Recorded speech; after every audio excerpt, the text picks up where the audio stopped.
to somebody like that, and the fact that that could even be... I think most of us are thinking one. Well, we know the one we were all thinking.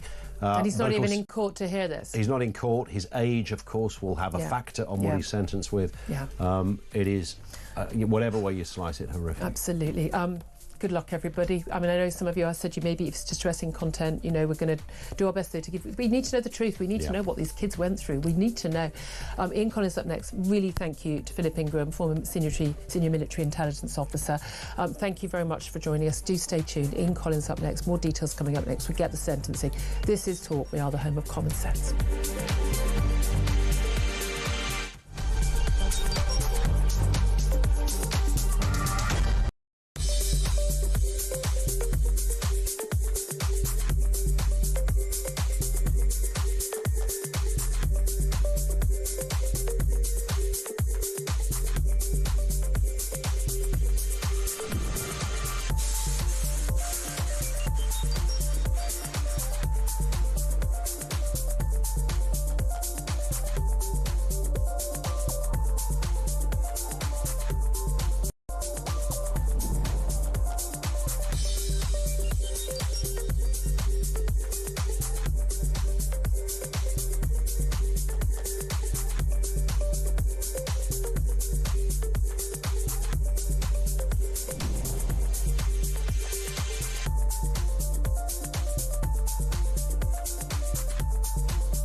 Across the UK, on DAB+, on YouTube, on the app, on your mobile, the home of common sense. This is Talk.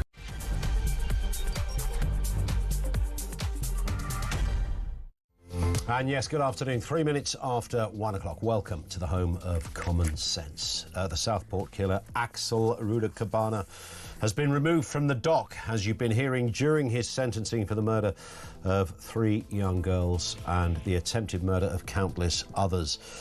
He interrupted the hearing, shouting, "Don't continue, I'm ill." We'll bring you more detail on that. And, of course, the full details of the sentencing. This is as harrowing a story as it gets. We'll do our best to bring you everything as we hear it.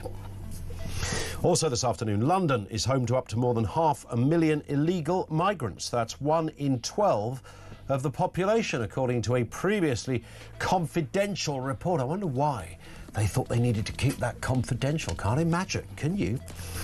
And Donald Trump has sent an ominous warning to Russian President Vladimir Putin, promising to end the war in Ukraine during his first 24 hours. Well, hasn't quite achieved that, but is there hope on the horizon for that war that has gone on for way too long? Everything you need to know, all the breaking news right here on Talk. 0344 499 1000. It is a struggle to bring you a story such as this, bearing in mind, and I hardly need to go over the details, that we are talking about very young children who were victims to clearly one of the most horrific attacks I think we've ever really seen in this country. The attempted murder of others, and then of course we know about the other elements of the charges against him. He's been taken from court. There was a moment where he repeatedly shouted that he was ill. His lawyer told the court that he hadn't eaten or drunk for some time, and the security detail took him from the dock to a side room. But the sentencing does continue. We will await the full verdict. I won't go over all the details, if you'll understand that. They are so disturbing. It's difficult to even come out with the words, to be honest. That they look unbelievable. This is something that happens in the worst kind of horror movie, but it's very real. And the victims, Elsie, Alice and Bibi, of course, will always be remembered. But they were the three young girls who lost their lives that day in the most frenzied and horrific knife attack you could ever imagine. So I'll just say that. And of course, others that were injured, the attempted murders, the details again, despite these children surviving, were beyond horrific, beyond your worst nightmares of anything you can imagine. This was an animal that entered the room that day and simply and in a very clinical fashion carried out the most barbaric attack on children that you could even think about. So we await the further details of the sentencing. Naturally, as you begin to see details emerge, it yet again changes the story, as if this story could not have been any more horrific based on what we already knew. It was already as bad as it gets, and then you realise we are talking about one child who was seen, whose body took 122 wounds. 122. These are little children, tiny children. And I gave you the ages there, 7, 9 and 6. Every parent will have perhaps a slightly different take on this story, naturally, but every human will clearly be experiencing the same levels of heartbreak and sadness and also some anger. Could this have been prevented? Was there? Well, we know some of the detail. This was a man that was on the watch list. This was a man that had bought a knife. This was a man that had previously tried to use violence in multiple ways. He was known, mentally ill or otherwise. I mean, clearly by definition, if you look at the details of this attack, no one with any kind of semblance of sanity would have carried that out. But how do you sentence somebody like this? To what? I mean, what is justice when you read the horrific details of this? What does justice even look like? I mean, life in prison, that's kind of it. The attack was as brutal and horrendous as you can imagine. The sentencing is usually swift, and that person is then detained, arguably in a case like this, probably for most of their life. Parole will be difficult, I would imagine, albeit some decades away. We haven't got the sentence yet. What does justice look like for a case as bad as this? 0344 499 1000. Let's get a word on this and the other big stories of the day. Henry Hill is with us, Deputy Editor at Conservative Home. Afternoon to you, Henry. I mean, journalistically, you know, Julia was just making the same point. You're used to reading lots of horrific stuff, as everybody else is, but you sort of maybe develop a fairly thick skin in some respects, because you have a job to do, to report it, to be accurate about the details, etc. Once in a while a story comes along that shakes you, and it's very hard to hide your own emotions when you read it. I think we can safely say this is one such story. Yeah, absolutely. I mean, even having just you recount the details there, and I already knew them, but it's still just having them called to mind again. It's just absolutely horrifying. And I think it's in some ways a useful corrective, because you're right. I'm obviously not normally on the crime beat as a political reporter, but I think that even just the flow of things like this that are in the news, this murder, this, we do sometimes forget that, horrifying as this is, every murder is this horrifying, right? Every woman who's killed is someone's little girl, even if she's not a little girl anymore. Every young man who gets stabbed to death in London is someone's little boy, even if they're not a little boy anymore. And I think that stories like this, from a journalistic perspective, I think they're useful as a reminder that sometimes, of necessity, because of just how much there is, and your duty as a journalist is to report things accurately, to reconnect with the human horror that is in every story of murder.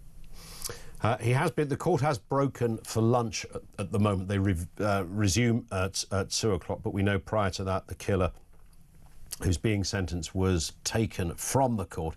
There were claims that he needed a paramedic or something like that. It seems likely, we don't know, that it may well continue in his absence. Let's just remind ourselves of what the Home Secretary, Yvette Cooper, said about this case just a few days ago. It is for the police and CPS to decide whether individual cases meet the definition set out in the Terrorism Act 2000 when making charges. But given the growing number of cases where perpetrators are seeking to terrorise, even without a clear ideology, we need to ensure the law, powers and sentencing are strong enough to cope. I have therefore asked the independent reviewer on terrorism powers to examine the legislation in this area in the light of the modern threats we face. And Henry, what makes this sort of interesting and dubious to many of us, of course, there are some terrorism charges attached to the many things that this man has been charged with, but the murder, an attempted murder of these children, is not one of them. That was not seen as a terror-related offence, which I know many of us will find extraordinary. You could argue any act as barbaric as this is an act of terror, but under the current definitions, he wasn't charged in that respect. And honestly, I think that's right. I think this is unhelpful displacement activity from the government. It's less ridiculous than this absurd fixation on the fact that he managed to buy a knife from Amazon, and trying to get everyone talking about the Amazon killer. But it's a distraction, because terrorism, and the government's own independent advisor on terrorism has advised strongly against broadening the definition to include crimes like this, precisely because we already have finite resources for counter-terrorism, and terrorism traditionally refers to people who are motivated by a specific ideology and usually are operating in a network or a cell, right? The IRA, Al-Qaeda, and so on. And an individual murderer, even a vicious and evil murderer, is not necessarily, it obviously doesn't fit that definition. And that means that the tools that the intelligence services have, and that they have the suite of tools they have developed for trying to catch terrorists, don't apply to someone who's self-radicalizing in their bedroom. And it's much, much harder to see how they could. Now, there are all kinds of things the government could be doing productively, like, this Abel, the killer, he had multiple previous references for ownership of a knife, right? We have a PREVENT program, which is supposed to identify at-risk individuals or individuals who are risk to the public. It did not work. Those are the things that I want to see the Home Secretary talking about, not cosmetically and perhaps counterproductively expanding the definition of terrorism. Yeah, and in many ways, does it matter whether somebody is charged under some kind of offshoot of the Terrorism Act, or whether they're just charged with murder? Does that make any fundamental difference? It might tell us something about somebody's backstory, but whether it tells us, it gets no greater justice for the victims, and in terms of sentencing, either would usually get a life sentence. So would it matter? I don't think so. It would be a labelling exercise. For lots of offences, reclassifying something as terrorism or being able to use it does unlock, if you like, a different schedule of offences, a different schedule of sentences, possible sentences. So if you're trying to, but this kind of murder already carries the ability to give a life or even a whole life, an actual life sentence, or something close to it.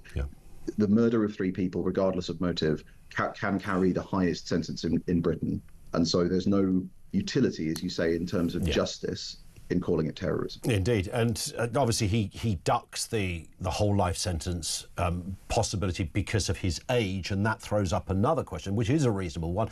The age of responsibility, or the age that you are sentenced at. It seems extraordinary that somebody could carry out such horrendous killings with a level of planning that was involved, and still be sentenced as a child, fundamentally. I think this is something where society is in general just currently very confused, right? Because on the one hand, our age of majority is 18, as it has been for a long time. Yet we now increasingly do not expect young people to be working until they leave university at 21, 22. So a 22-year-old now, and I hope maybe you'll agree with me, is much younger than a 22-year-old was a generation ago, and much younger than they were a generation before that when you left school at 15. And on the other hand, the parts of this government are talking about votes at 16. And I think that that's the real challenge, because I don't think that you can plausibly have a society where you are entrusted with the vote at 16, but you're not held to be criminally responsible, 100%. fully criminally responsible until you're 18. Yeah. Let's look at this story as well while you are with us, Henry. I don't think this came as a surprise to many people. A report that was previously held confidential has revealed that 1 in 12 people living in Britain is an illegal immigrant. This comes as the Home Office confirmed on Tuesday that 1,000 migrants across the Channel since the start of this year. It seems Starmer's plan isn't necessarily working. What is that plan, of course? What is Starmer's plan to hold and stop immigration? Let's have a reminder. Only way to stop that is to smash the gangs that are running this vile trade, is to smash the criminal gangs, and they are criminal gangs, that are running this vile trade and putting people in the boats, take those gangs down. I think smashing the gangs, I think have to smash those gangs. The only way to stop that is to smash the gangs that are running this vile trade. To smash the gangs, have to smash. Yeah, he wants to smash the gangs, Henry, if you didn't get the idea there. That's, of course, his go-to answer when we talk about immigration. Now we've got the details of this previously confidential report. 1 in 12 Londoners are an illegal immigrant. I mean, did that surprise you? The report is it's 300 and something thousand to 500 and something thousand. 500 and something thousand. The upper limit would be about 1/12 of London's population. Not especially. I don't know if I had a figure in mind for the exact number of illegal migrants in London. London has been a sort of migrant majority city for some years now. It's fascinating how they found out about it, basically, because the Home Office really just refuses to collect granular data on immigration in Britain. If you look at other countries like Denmark, they can tell you, immigrants from this part of the world, they end up being net contributors. Immigrants from this part of the world, on average, end up being net recipients of state funding and all that. None of that data exists. The British government really just does not want us to be able to have a well-informed debate. But what happened here is effectively a group of academic specialists were hired by a utility company to try and identify so-called transient users of water, which is people who don't necessarily own a home and show up regularly paying the bills. And they took a sample across London boroughs. They added up the number of national insurance registrations for migrants, and then they used that to estimate the number of people who didn't have national insurance and therefore shouldn't be here and shouldn't be working. And it's exactly what you'd expect. It's people who've come here on various kinds of visas, work, academic, and they've overstayed. And this is the big problem with Starmer's plan, is that it's displacement activity. Yeah, smashing the gangs. Yeah, smashing the gangs is one. I don't know how you survive if you have no ID. I mean, look at the amount of places you have to show your ID to. Just whether it's getting a bank account or joining a gym. There's loads of places. You'd surely be rumbled at some point. You'd think that would be a far more frequent thing that wouldn't bear out statistics such as this. Well, one, that's true of it is true of a bank account, but you can get by on cash if you have to. True. Two, it's true of maybe the gyms that you and I joined, but are you seriously telling me that if I absolutely set you to it, you couldn't find a gym somewhere in Yes, London where you that would wouldn't need your ID. take cash? And also the other thing to bear in mind is facilitation by relatives, right? Or other people, because it's a very common thing with Deliveroo, right? That's what a big part of the black economy and other delivery services. They will somebody who is entitled to work here will sign up as a Deliveroo or Uber Eats driver, and then they are allowed to subcontract that account. So that's why sometimes if you order food, it will have a sort of woman shown delivering it, and then a man will turn up. And there's no control over that because the company's excuse is that the individual responsible is legally liable for doing the workplace checks. Yes. So there are all kinds of ways in which people can get around it. And this is the problem. This is why Starmer's strategy is wrong. Smashing the gangs, it didn't work for drugs. It won't work for this. As long as there's a profitable trade, there will be criminals prepared to buy dinghies. It's the fact that it is easy to get by in Britain doing illegal work in the black economy. That's the problem that we need to solve. Yeah. Henry, stay with us. More stories still to come. Henry Hill is Deputy Editor at Conservative Home. Back with more stories in a few moments. And we're asking that question as to what justice even looks like for the killings in Southport. I don't even know where to begin on that one. Thoughts on that? 0344 499 1000.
I don't know of any situation really, aside from those disturbances in the summer, where anyone has ever had retribution, foisted upon them by crazed groups of people in this country because terrible crimes have been committed. If we are vigilant, we see things that aren't quite right. The guy sat in the corner with the long coat with something under his jacket. Yeah. I mean, it's obvious to me that you can spot these things and intervene, intercept. And this is a community response. Prevent is about the community coming together, identifying problems and dealing with it.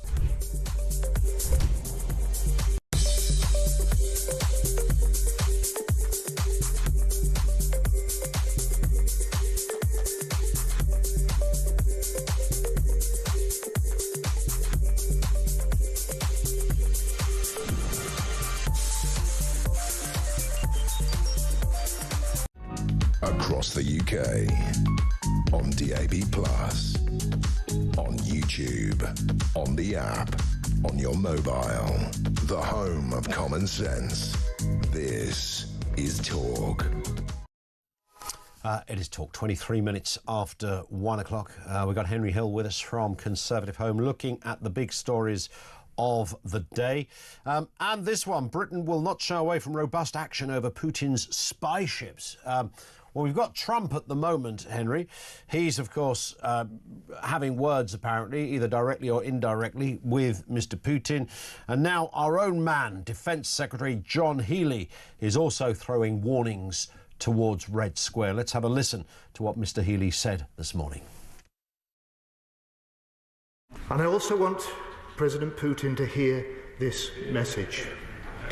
We see you, we know what you're doing, and we will not shy away from robust action to protect this country. Well, this came around, of course, Henry, because a nuclear-powered submarine surfaced in November, sending warnings to its crew that it had spotted some Russian vessels near some communication cables under the sea, as it were. Do you think Mr. Putin will be quaking in his boots after hearing the words of John Healey? I mean, Russia does this forever, right? I mean, sometimes with sea vessels, more often with aircraft. The RAF gets scrambled to defend British or Irish airspace from Russian planes on flight paths that they wouldn't. It's a test of our nerve and their capability, and it's a reminder that there's actually an awful lot of very critical global infrastructure under the oceans, which is very hard to protect. And actually, this includes increasingly things like connectors from offshore wind, right? Vital parts of the grid. You only need to send something under there to cut them, and you can't patrol all of them at once. The question, of course, is what does robust action look like? Do I fundamentally think that the people at the Kremlin are thinking, oh, we better stay out of British territorial waters because, if it comes to it, Britain will sink one of our ships? Yeah. No. If you're not going to do that, and that's not necessarily a criticism of the government, I'm not necessarily saying we should go around sinking the ships of a nuclear armed power, but if you're not going to do that, what does robust action look like, and what can you do, again, if you've got somebody who is willing to break the rules and violate your sovereign waters? And I wonder as well, we know how hammered the armed forces have been. We know that Russia it punches above its weight, but one area that it likes to spend cash is in the military area.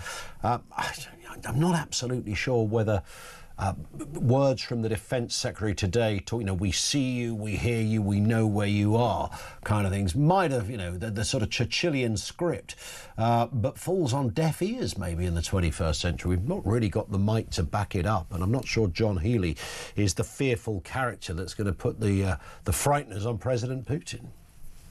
I think that we've certainly criminally neglected defence. I think there was a really sort of awful set of headlines where the same day that Starmer made that 100-year defence pact with Ukraine, which mostly involves money, the armed forces said that we don't have enough troops to guard the Ukrainian border if there was a demilitarised zone, even in the event of peace.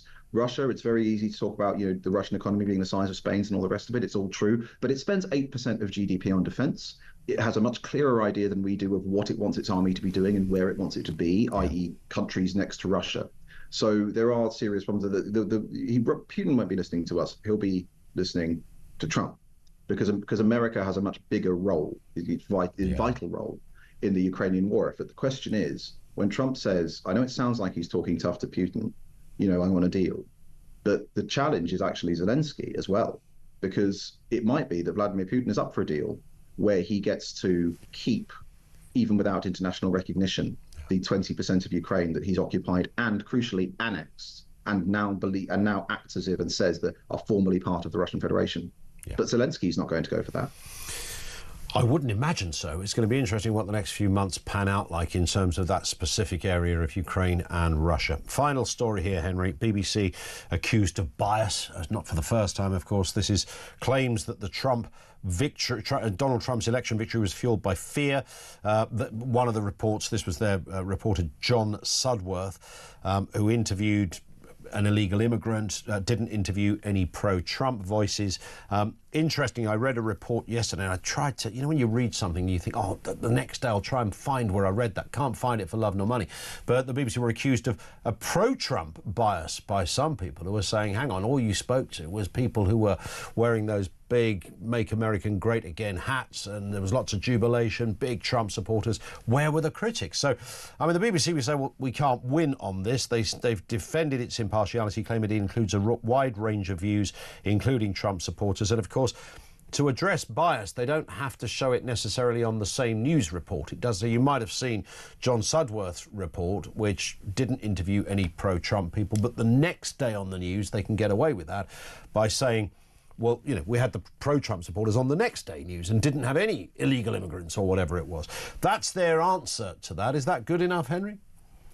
I have a lot of sympathy with the BBC on this, because there's competing definitions of objectivity versus balance, right? And they are always going to be skewered by people who don't think they've got the balance of that right. So particularly we saw during Brexit, people who thought Brexit was obviously mad thought that the BBC were neglecting their duty by putting Brexiteers up, because they were like, but Brexit is obviously wrong. Yeah, they accused, I mean, in particular, Nigel Farage.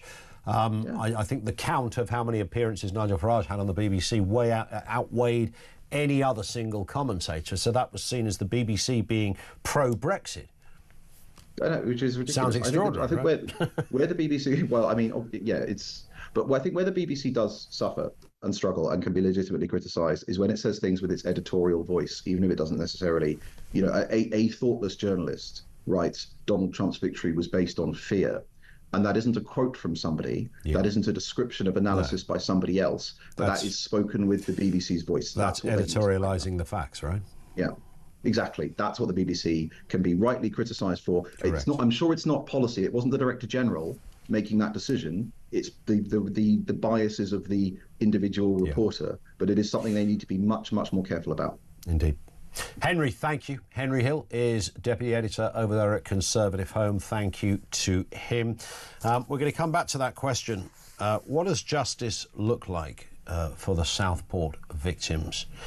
The details, as I said at the beginning, I mean, this is all emerging. And you heard Julia, who was able just to get through reporting and giving those details to you, that they are so horrific. I've never read anything quite like this, and it's very hard. And I wonder whether we need to even go over all of it again. We are aware of what happened, that 3 young girls lost their lives, multiple others nearly lost their lives. The injuries were horrific. What happened to those that died is beyond anything you would see in the worst kind of horror movie. It is something I wasn't expecting that sort of detail when we knew what had happened. We knew roughly, this was a terrible thing that had happened. This man with a knife had attacked young girls at a dance class in the holidays. But I never thought it was going to be quite like this. The court case and the sentencing has allowed us to see the events and hear the events of how they unfolded, from the attacker and being in the building and the police subsequently arriving and eyewitness statements and all that happened. It is a frenzied horror movie of an attack and it hardly needs saying, people who had no defence. I mean, these were children. These were little kids, and those that died were 7, 9 and 6, for goodness sake. There was nobody had a defence against this. I don't know as parents how parents are ever able to process that. They will never be able to say, at least this was peaceful, and all of those things. Your only hope when losing a loved one is something like that. That will never be the case. The kids that survived, the little children who survived, their lives will be changed forever. Many of them, if not most of them, will be of an age where they will remember what happened. The people that were working there that day, those that arrived on the scene to try and help. Nobody will ever recover fully from something as bad as this. And it sounds glib and useless in many respects to say it, but this is far worse than we previously thought, if that kind of makes sense. This comes from Jill, who says, I've been listening to the horrific details of what happened to those poor little girls on that awful day. I'm absolutely sickened and heartbroken, so I don't know how those poor parents must feel. If Keir Starmer knew the horrific details, then I don't know why he hasn't made it possible to make it that this vile person gets the adult tariff of sentencing and makes him spend the rest of his life in prison. I could think of a better sentence for this scum. But it's not allowed in this country. You do think, is somebody like this is there any point in this person being in the gene pool any longer, even if you're not ordinarily pro-capital punishment, which is never going to come back, but that sense, that feeling of outrage, surely, what is the point of this person that can do something like that? But apparently, because we're a civilised nation, we don't do that. We stick somebody in a cell at great expense for almost the rest of their life. This guy will be sentenced as somebody under the age of 18. He won't get a whole life sentence. He might get 20, 27 years or something. And then, of course, there's the parole thing. The parole situation might keep him in forever. We don't know. It looks that way based on what we currently know. But what does justice even look like? 0344 499 1000.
Across the UK, on DAB+, on YouTube, on the app, on your mobile, the home of common sense.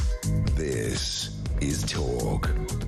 Kenny in Edinburgh says Ian, the Southport killer, squealing about how he's not well, should be greeted with the same humanity he showed to wee girls.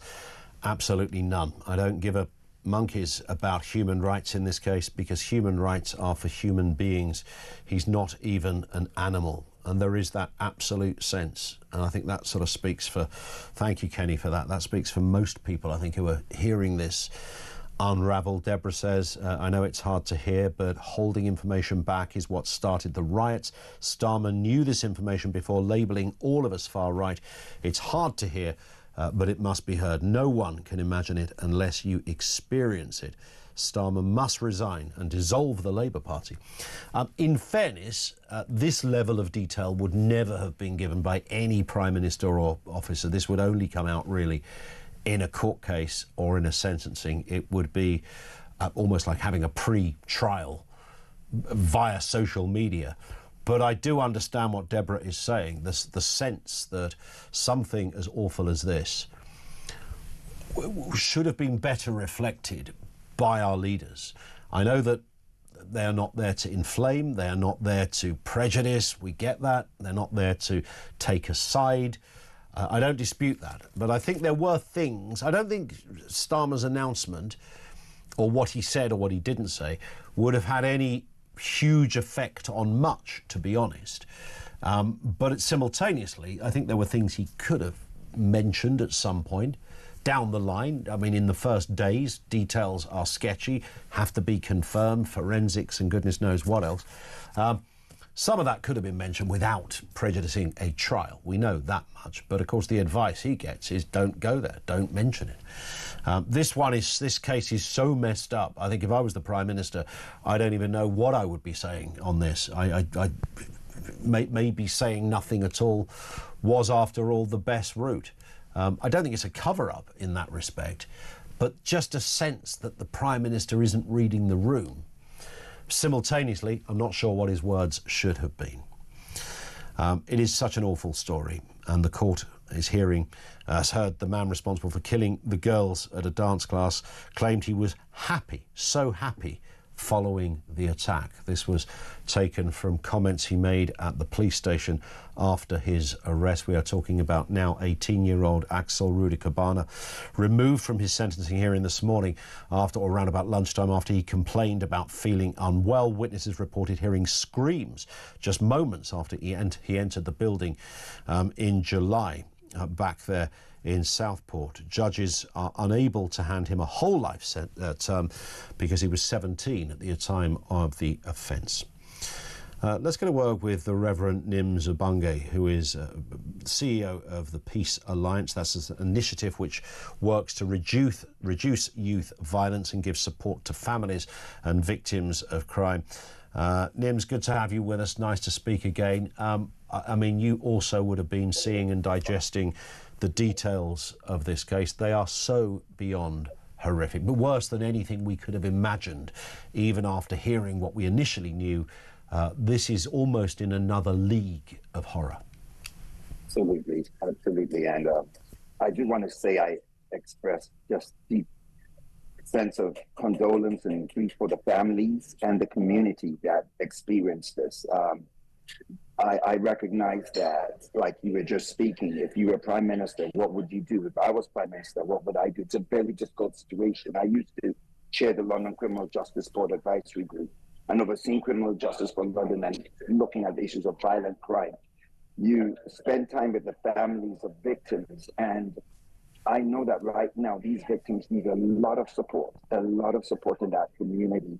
And the children, like you alluded to, this is a lifetime trauma. And we just need to see what can be done to address the failings that led to this disaster, because it's very significant. I was thinking about how, you know, we had so many opportunities to intervene. He had admitted carrying a knife over 10 times. Yeah. His parents had actually reached out for support. He'd been referred to all the key agencies, and yet these agencies failed. So I think more than Axel being on the dock, I think the agency's on the dock too. And, you know, we have to deal with issues in relation to how Axel did what he did. But how can we avoid ever seeing this in our streets, in our communities again? It's so important that the agencies are held to account. And we make sure, I mean, you're right, he did this just under 18, but I don't think he's safe to society. He needs to be kept somewhere safe from society for the rest of his known life, because I am not convinced, parole system or not, he needs a lot of support to keep our society safe. When it comes to grief and support that families need, this is an area you know very well. I mean, look, I don't know where the beginning stages would be of trying to... I don't imagine as a parent you'd ever get over this. The best you hope for is you somehow learn to live with it. And I've interviewed many people over the years whose children have died in horrific circumstances such as this, and often they find a way, which I find extraordinary, and I'm full of admiration for those who can. But this is the process. I don't even know if healing is the right word. It sounds as if it falls short of what is needed. But this is a horrific journey now for the parents and loved ones and family and friends to go on. It certainly is. And this is a period where one finds it difficult to talk about healing at this point, because you feel a lot of anger and distress. We're talking about very young children that did nothing to deserve this death. I mean, no child deserves to be killed, period. But I think that for the parents, they have to find somehow that pastoral support, psychological support, emotional support.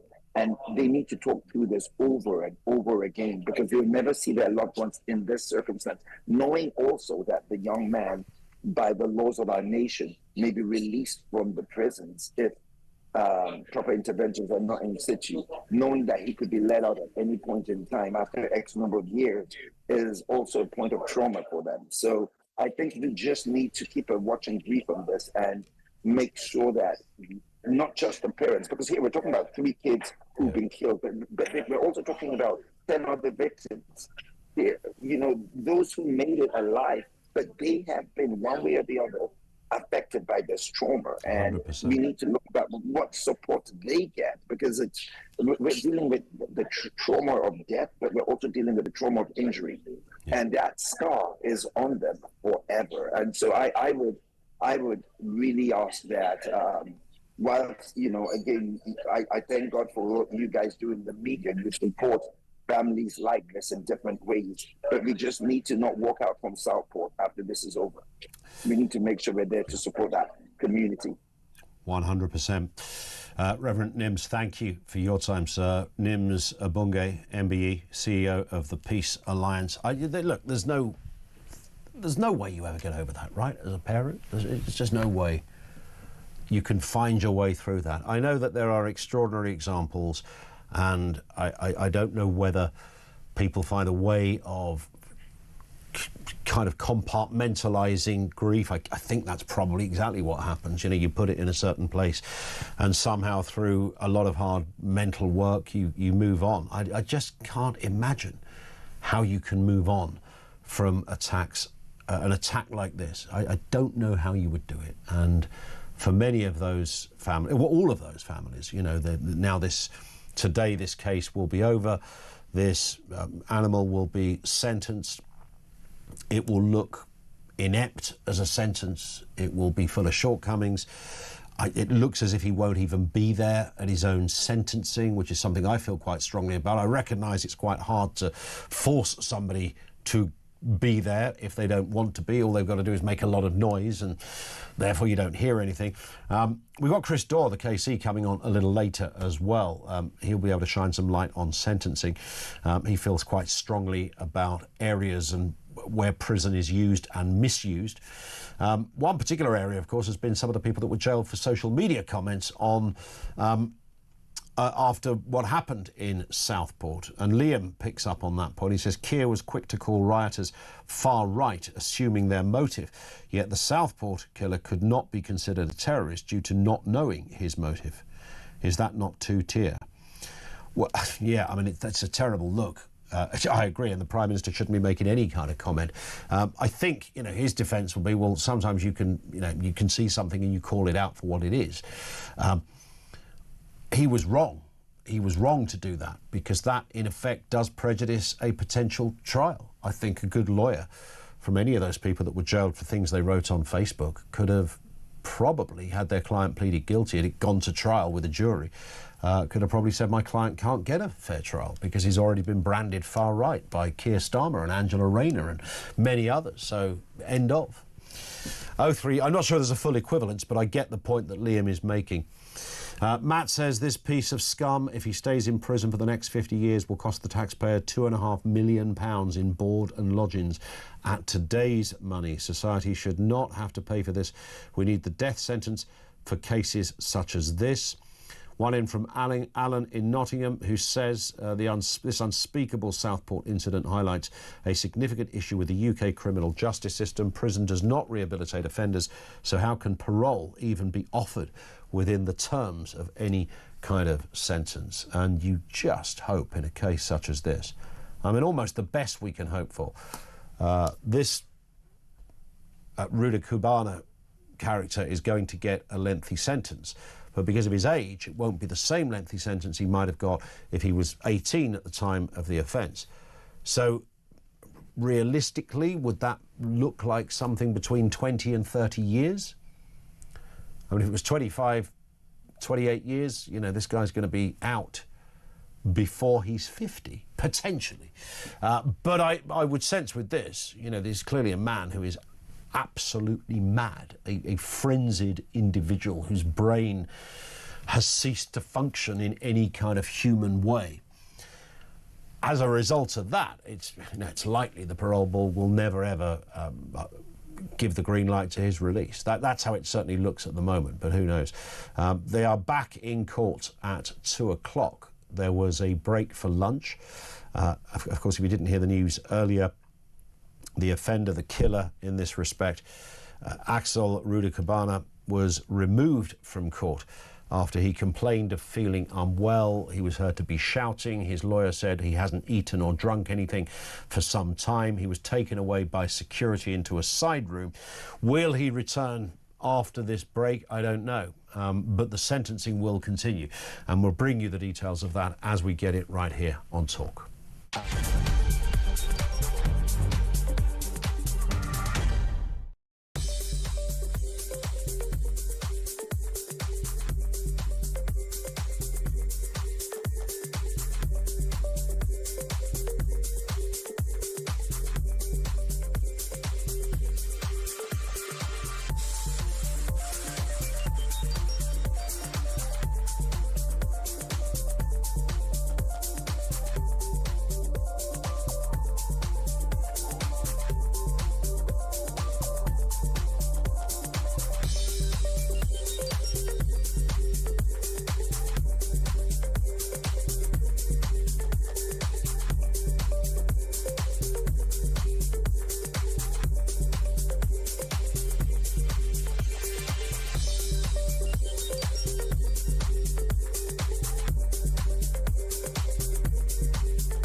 mealy-mouthed non-answers. Look, prevent, its core offer is to prevent, and demonstrably it did not prevent this most heinous of crimes. Therefore, prevent has catastrophically failed in this case.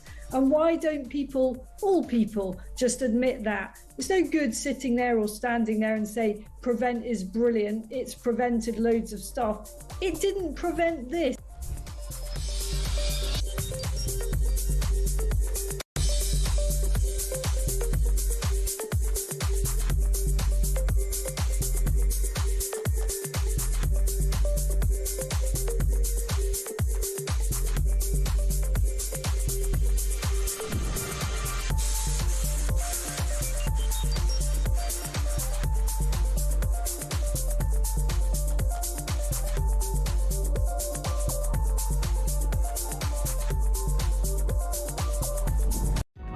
Across the UK, on DAB+, on YouTube, on the app, on your mobile, the home of common sense. This is Talk.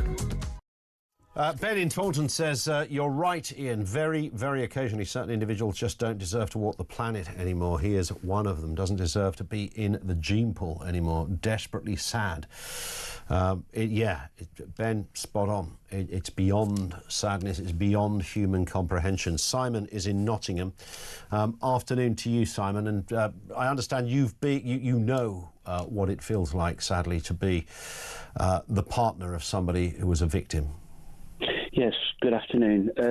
Just very quickly, firstly, listening to this morning, my heart goes out to the families involved, obviously, as everybody thinks the same.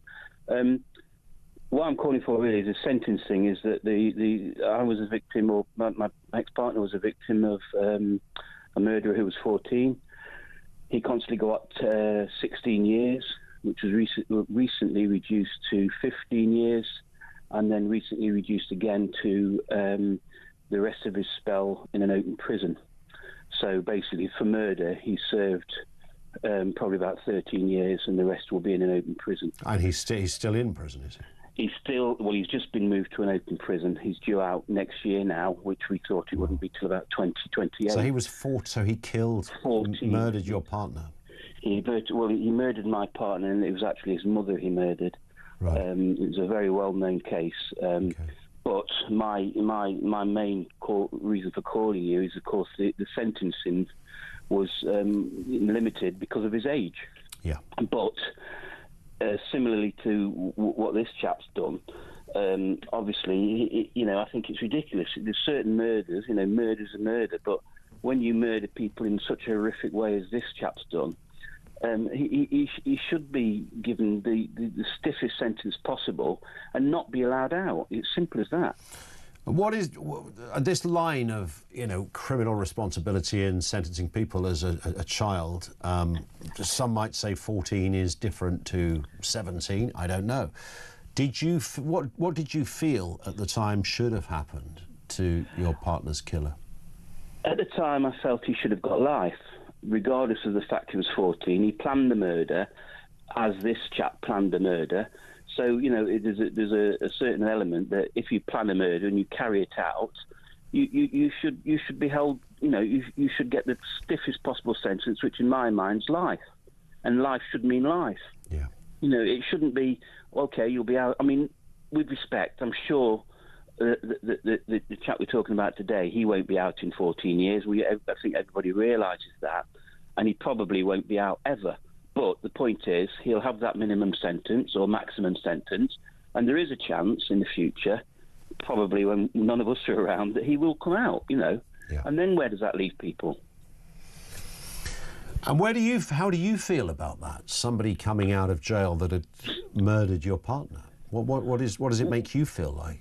Well, of course, in my circumstances, and again, with respect, not taking anything away from what you're discussing, this morning, I'm absolutely, I think it's abhorrent. You shouldn't come out. Simple as that. And to be let out early for good behaviour is another. Even if you're 14 or 11 or 12, whatever the age. He planned the murder. He planned the murder. The murder was planned, and there's evidence that he planned to kill his mum, and it was planned, and it was, he never admitted he did it in the first place. So, I mean, he lied his way out of it, but he got found guilty. But murder's murder. Yeah. If you plan to murder somebody, you should get life. It's as simple as that. I mean, obviously, we don't have the death sentence anymore. So, I know what should happen to this chap. Has he, in your case, Simon, has he ever tried to make contact with you? Yes, he has, yeah. And have you responded to that? The contact was quite recent because the news that he'd got a year off for good behaviour, and also the news that he'd been given time, he'd been given leave to move to an open prison was quite recent. So I'm presuming that the contact he's made to me was to make himself look better, to get himself released. So this was sort of to coin the phrase, a reaching out thing. Yes. Yeah. And what was your reaction? Well, in my case, nothing at the moment. I've not done anything, but I can't see a position where I would want to speak to him, given the circumstances of what he did. But, you know, I just think that the sentencing guidelines are wrong. You know, if somebody has done something as evil as what, you know, what's been discussed today, they should get life. They should not have a chance at any point to come out of prison, because obviously, you know, this is an extreme case, obviously, but it happens, it's happened, and he shouldn't come out, in my opinion. I hear it. Simon, thank you for speaking with us. And it's just awful, you know, and I know you had to relive some stuff there, but thank you. But just awful to hear, you know, another case of what the victim's family feel like. And that, you know, is, you know, an area I don't think any of us can, no one can put themselves in those, you know, you try not to imagine it because you don't want to think about it. But at the times you do, the only conclusion you come to is, you know, I don't know if I could carry on. I don't know if I could get through this, live the rest of my life with that. One here from Claire. The details coming out of that monster sentencing is utterly heartbreaking. I can't stop crying, imagining how terrified those poor little girls must have been. My heart goes out to the parents and survivors. Bring back hanging. And I'm usually against the death sentence. I think a lot of people are feeling that today. John makes the same point. Justice is the death penalty for this vile, disgusting animal. We will find out more in the next hour. Court, the court case will resume, the sentencing, I should say, sorry, will resume probably around about 2 o'clock, which is just about now. And we'll bring you the details, of course, as it happens, right here on Talk.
Across the UK, on DAB+, on YouTube, on the app, on your mobile, the home of common sense.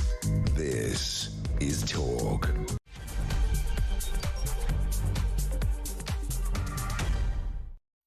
coming up on 3 minutes after 2 o'clock. Yes, good afternoon. Welcome to the home of common sense. It's a busy news day. It's a harrowing news day, as well as details of the Southport attack have been revealed as the killer, Axel Rudakubana, was removed from his sentencing hearing after complaining he was feeling unwell. The court is resuming as we speak. Will he be present for the remainder? We don't know, but the sentencing will continue, we understand. Also this afternoon, London is home to up to more than 500,000 illegal migrants. That's 1 in 12, by the way, the populations, according to previously confidential report. I wonder why it was confidential. We can only wonder. Details on that as well. And almost every major UK supermarket chain has publicly backed the farmers in their fight against the government's inheritance tax increase after coming under pressure from protesters. We can see why the supermarkets may be a little bit of self-interest there, I don't know.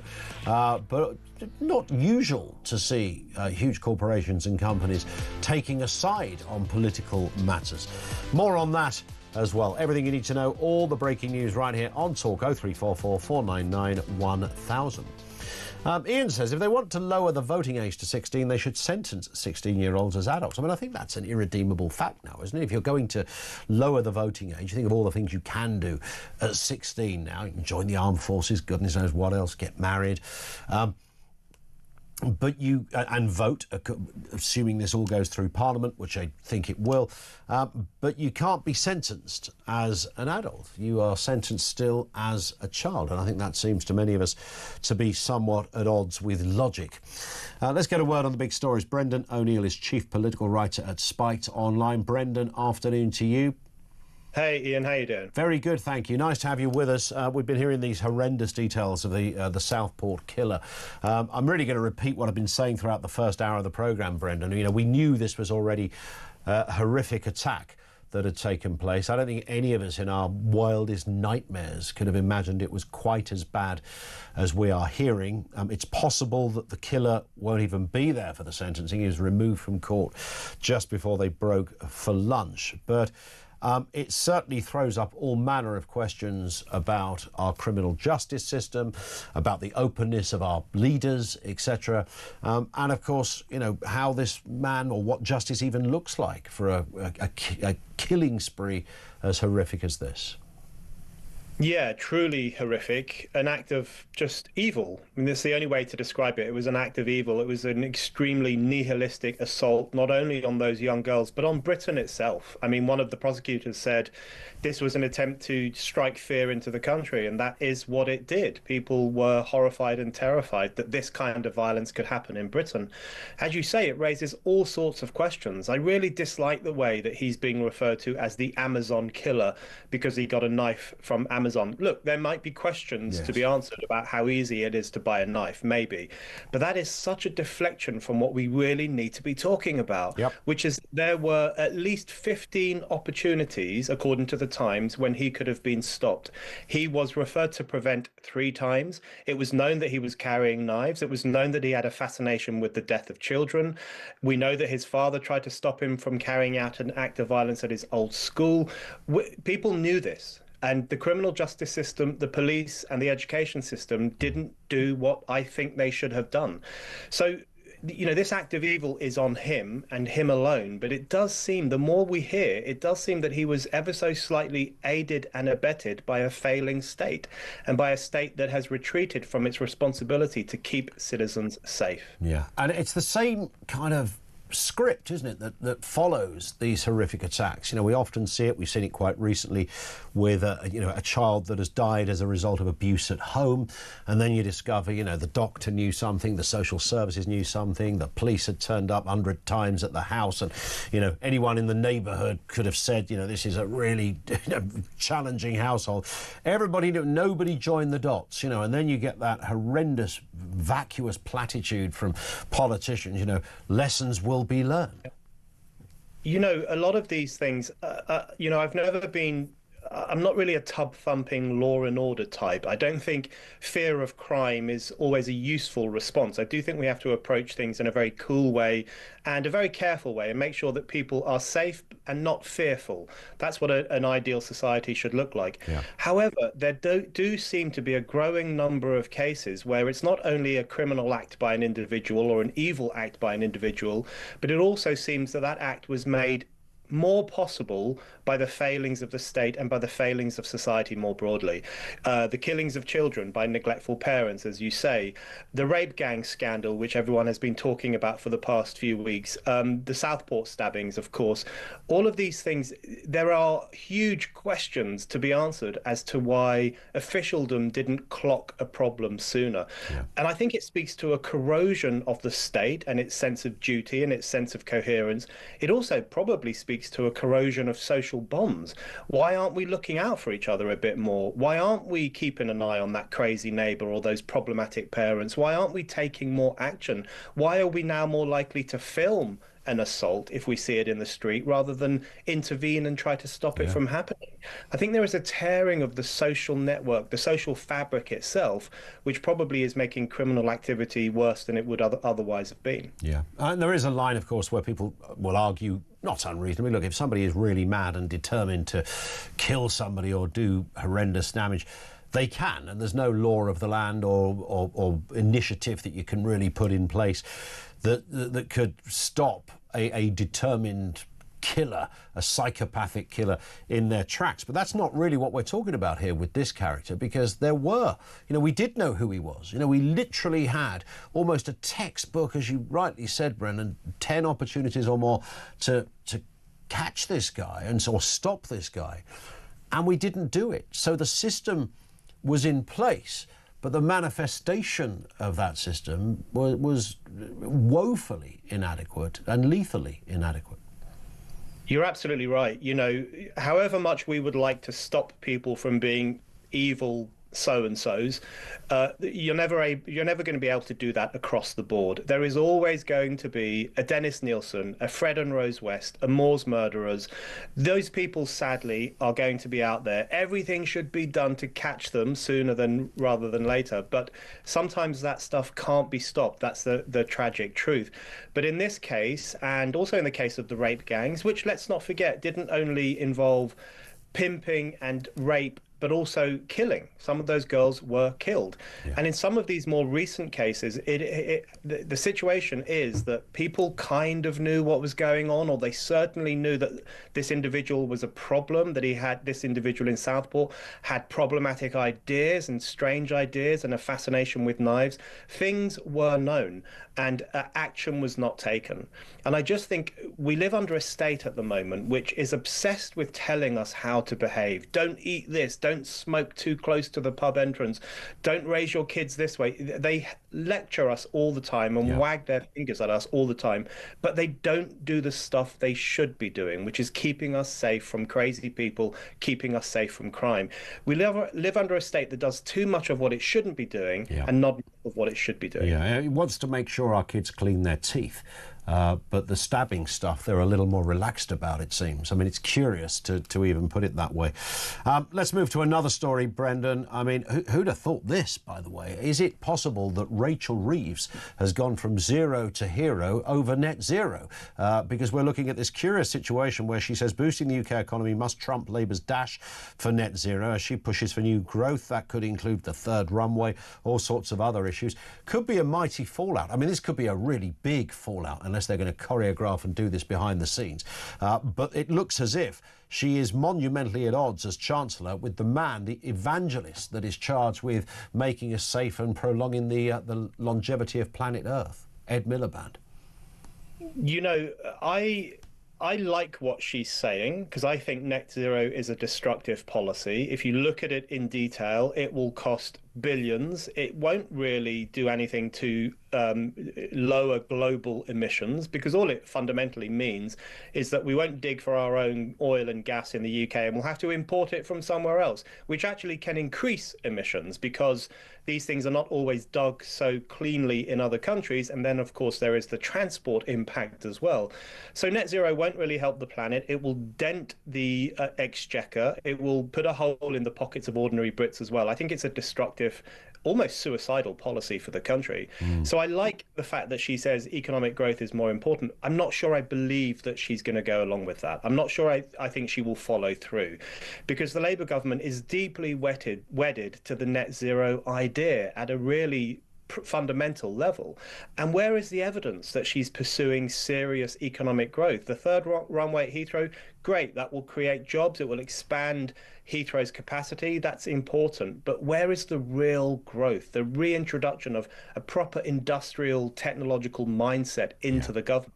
We haven't seen that yet, and we need that. And they keep saying it, of course. I've lost count of how many, between the phrase smash the gangs and grow the economy. I mean, they're vying for sort of first place in the league of interesting things this government comes out to. I've not seen any evidence of either, by the way, and certainly on the economy, which is absolutely imperative. There's almost nothing, I think, so far. I mean, the house building, they're halfway through their first year in government. So in theory, we should have, 75,000 houses built so far. I don't think that's been achieved or anywhere near.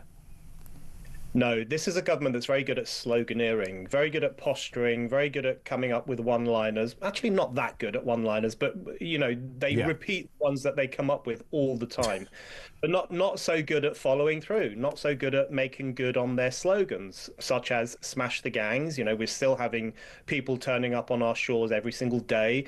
Not so good at economic growth. You know, they keep saying grow, grow, grow, but what are they actually doing? And if they were serious, they would be building 1 million new homes a year. I mean, that is literally what we need for the next 5 years in order to house people comfortably in this country. They would be getting serious about nuclear power, building new nuclear power stations. They would open those coal-fired stations that the last government wanted to open, and they would be digging for oil and gas in the North Sea in a much more determined way, so that we can become an energy independent nation rather than being dependent on other countries that we might fall out with at some point in the future. That's what real growth would look like. It would create thousands upon thousands of well-paying jobs for working class people. It would improve our energy infrastructure. It would make energy cheaper, and it would make the country happier. So a real growth agenda would not be a bad thing, but we have not seen it yet. Not at all. Interesting one to finish on, Brendan. Supermarkets unite to back farmers' inheritance tax protest. Now, you could say they have skin in the game on this, and that's understandable, but very unusual nonetheless to see big companies come out and side on a political issue. Yeah, it is unusual, which suggests that you're right, they have skin in the game, and it suggests that they feel they will be hurt by this. They feel that this is going to be as much a problem for them as it is potentially for lots of farmers.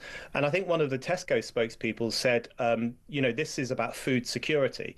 And that's a really good point, because I think the government seems not to realise that these people who it's punishing with this inheritance tax hike, these are the people who make the food that keeps us alive. I mean, this is not some small fry industry that is insignificant and it wouldn't matter if it went out of business.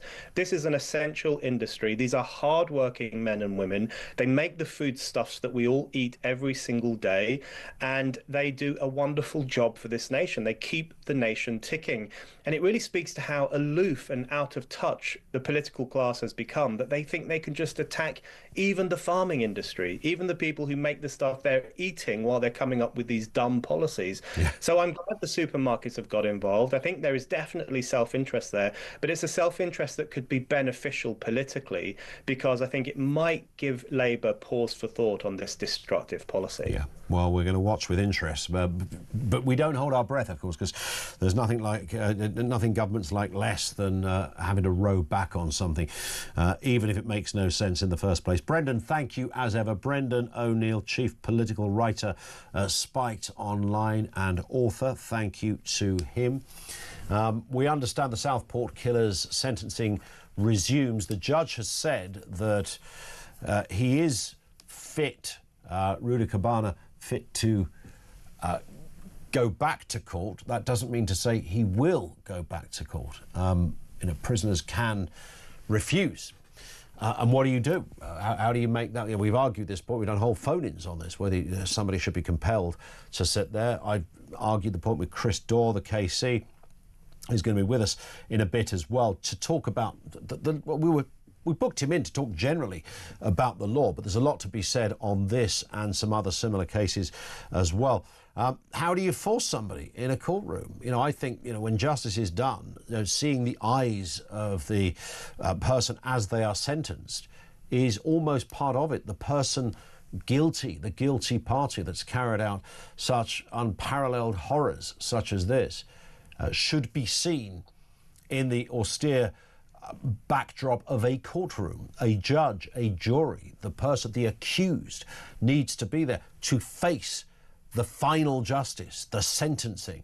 It's all part of it, but I get it. How do you force somebody into that? They just start screaming and shouting, and the judge will go, get them out of here. We often hear, not regularly, but once in a while we hear cases where somebody has decided to stay in their prison cell rather than turn up for court. But it's underway. The judge has said the Southport killer is fit to return to court, and we'll bring you the full details and, of course, key to all of that, the final sentence that is handed out to this person. 0344 499 1000. Back to your calls shortly. This is Talk.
Fatal stabbings of children. Last week, a 14-year-old stabbed to death in broad daylight on a bus.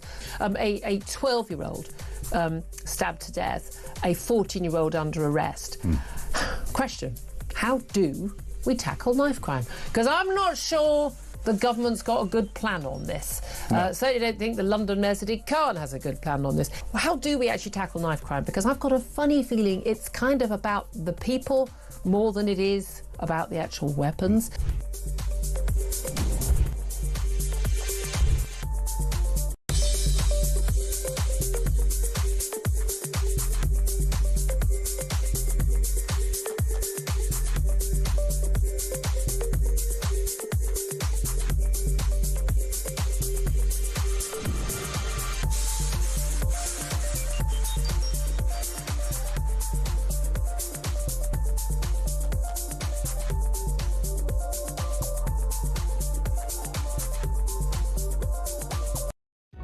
Across the UK, on DAB+, on YouTube, on the app, on your mobile, the home of common sense. This is Talk. 22 minutes after 2 o'clock on Talk. Let's go to your calls. Lisa is in Kent. Afternoon to you, Lisa. What have you got for us? Good afternoon, Ian. Thank you for taking my call. Pleasure. I've got a day off from work today and I've been watching the news. I'd like you to tell me what the definition of terrorism is, because I'm pretty terrified at the minute. As a parent, I can't even imagine what the families of these children are going through right now. Yeah. And what I wanted to discuss with you is I've been discussing it with my other friends as well about the safeguarding around the schools and after-school clubs and so forth. Yep. I don't know whether that's something that maybe needs to be looked into, because apparently there's something like 170 people on the watch list at the moment in the UK that are at risk of attacking schools. Wow. That's what I've heard. Well, there's many thousands, as I understand it, on the sort of terror watch list, but specifically around schools. And do you know the worst thing about this, Lisa, is that, you know, this copycat nature of criminality where, you know, the United States have got this, you know, there's a school shooting a couple of times a year, it seems, and we know that, you know, they're always horrific, and some have been more, if that's the right way to phrase it, more horrific than others, but there's been more victims, put it that way. And that is a great fear, that this creates an idea in the minds of those people who have that kind of intent. Yeah, you are right. It's almost like a copycat nation. It's because there's not a lot for the young generation to do. And what I have noticed, I mean, I was brought up in the 80s. We had some oddballs, of course we did in society, everybody does. But this is a whole new level. There's not a day that goes by now where there isn't a stabbing up and down the country. I mean, I think there was 4 yesterday in the UK. Yeah, there was one in Asda in Croydon this morning, for goodness sake. I saw that on Twitter, and I just find of all of the news that can come out, our Prime Minister today is tweeting about building, which, okay, but read the room. I really don't think the Prime Minister of the UK actually gets people. He really is so far detached from reality, I feel, that it just makes me petrified. And I'm very sympathetic to why people are leaving the country, you know, because it's purely because of the safety for their children, better schooling, and just an overall better country to live in elsewhere. And I just find that, you know, I don't even know where to start. There's so much I want to say, and I realise I've got a small... I'm 100% with you, you know, and I've got kids at school, and my eldest, oddly, is at an after-school club today, and you think about that, you know, are they safe, are they okay? That's a natural thought. But when stories such as this are around, you know, we hope and pray that this never happens again. But there's a bit of all of us that thinks at some point, you know, somebody else is going to do something equally as horrific. Because it always does happen, doesn't it? Something always happens. When you become, you know, oh, it's not too bad now, it's settling down. Something always happens, and it is absolutely terrifying, and it really is terrifying. So when they say it was not a terrorist attack, well, I feel terrified, and I think many other people do. And it just, I mean, it's astounding. He's in court today, and he's disrupting the call, shouting out at the parents and everybody, and they say, oh, he doesn't need to attend court. Make him attend court. I tend to agree, but in the country, yeah, to make him sit there, gag him if necessary. I'm sorry. Well, no, I've always argued that. And by the way, Lisa, as we're talking, he's just been kicked out of court for a second time. So it doesn't look as if this person is ever going to face the public and the victims' families when he's sentenced, which I think, as you rightly say, is a crucial component, I think, to justice being done. Thank you, Lisa, in Kent. Steve is in Leeds. What have you got for us, Steve? Good afternoon. Afternoon, Ian. Yeah, a couple of things. One on sentencing and one on being in court. They're very quick. Yeah. On sentencing, I don't understand why we can't prosecute him under the Mental Health Act, like we did with Ian Brady, like we did with Reggie Cray, like we did with Peter Sutcliffe, and they're in jail forever. It's under His Majesty's pleasure, because until they can prove they're sane, they won't let them out. So this guy's clearly insane. I don't care what psychologists say. No, there's no doubt about it. If you haven't got to look at much of the detail to realise this is and I don't use this as a cheap pejorative, is a madman, right? I mean, literally. So if you put him in Broadmoor, not only is he kept safe himself, but if he goes into normal prison, he's a danger to other prison officers and other prisoners. So to me, Broadmoor's the place for him. Now, the other point about being in court, to be seen, justice to be done, why can't we just put a camera in the room that he's in and a big screen in court and a microphone in the room? It's 2024. He doesn't have to physically be there, but we have to see him receive his sentence. Do witnesses by video? Yeah, we just have him on screen. I think that was something that was raised last time we talked about exactly that. I can't remember what the case was where somebody had refused to attend court, but it was a big case, but they'd refused to turn up. And I remember... Where they killed those kiddies in Liverpool, where they shot them, I think. Quite possibly it was something like, yes, maybe it was that. But either way, the same arguments came up, and I think someone sort of suggested something similar, Steve, which seems like a very reasonable way to me. Put somebody in, just stick a camera in the cell. Would it turn into a pantomime? I think, that is the... or, mute the sound, maybe. Yeah, well, that's it. You can mute the sound, cut the screen off, but also, more crucially, you can do that from their prison cell. You don't have to transport them backwards and forwards. Yeah. So if it's a terrorist suspect, you're not risking them escaping. You just put the camera in the cell and say, you're now on trial. Sit there in your cell while everybody watches your reactions. Seems obvious to me, but... There it is. Well, sometimes the obvious and common sense doesn't play much of a part in the way this old country runs, it seems. Steve, thank you. Steve in Leeds on that point. This comes from Kevin. Kevin Elson's a Chelsea pensioner, says, it's time we stop being soft. These things, this thing who murdered 3 little girls should be out in leg irons and handcuffed and gagged, then forced to sit while his sentence is passed. I truly believe that if we had the death penalty, a lot of the murders that have happened would not have taken it off in the first place. There's a fair few in jail who would have walked to the gallows. I also hope Julia is okay. She seemed to be affected quite a bit. Great station, you're all down to earth and telling the truth. I thought Julia did incredibly well, and Julia is a mother as well, and reading out that detail, which I have here in front of me, which I've decided simply not to go over again.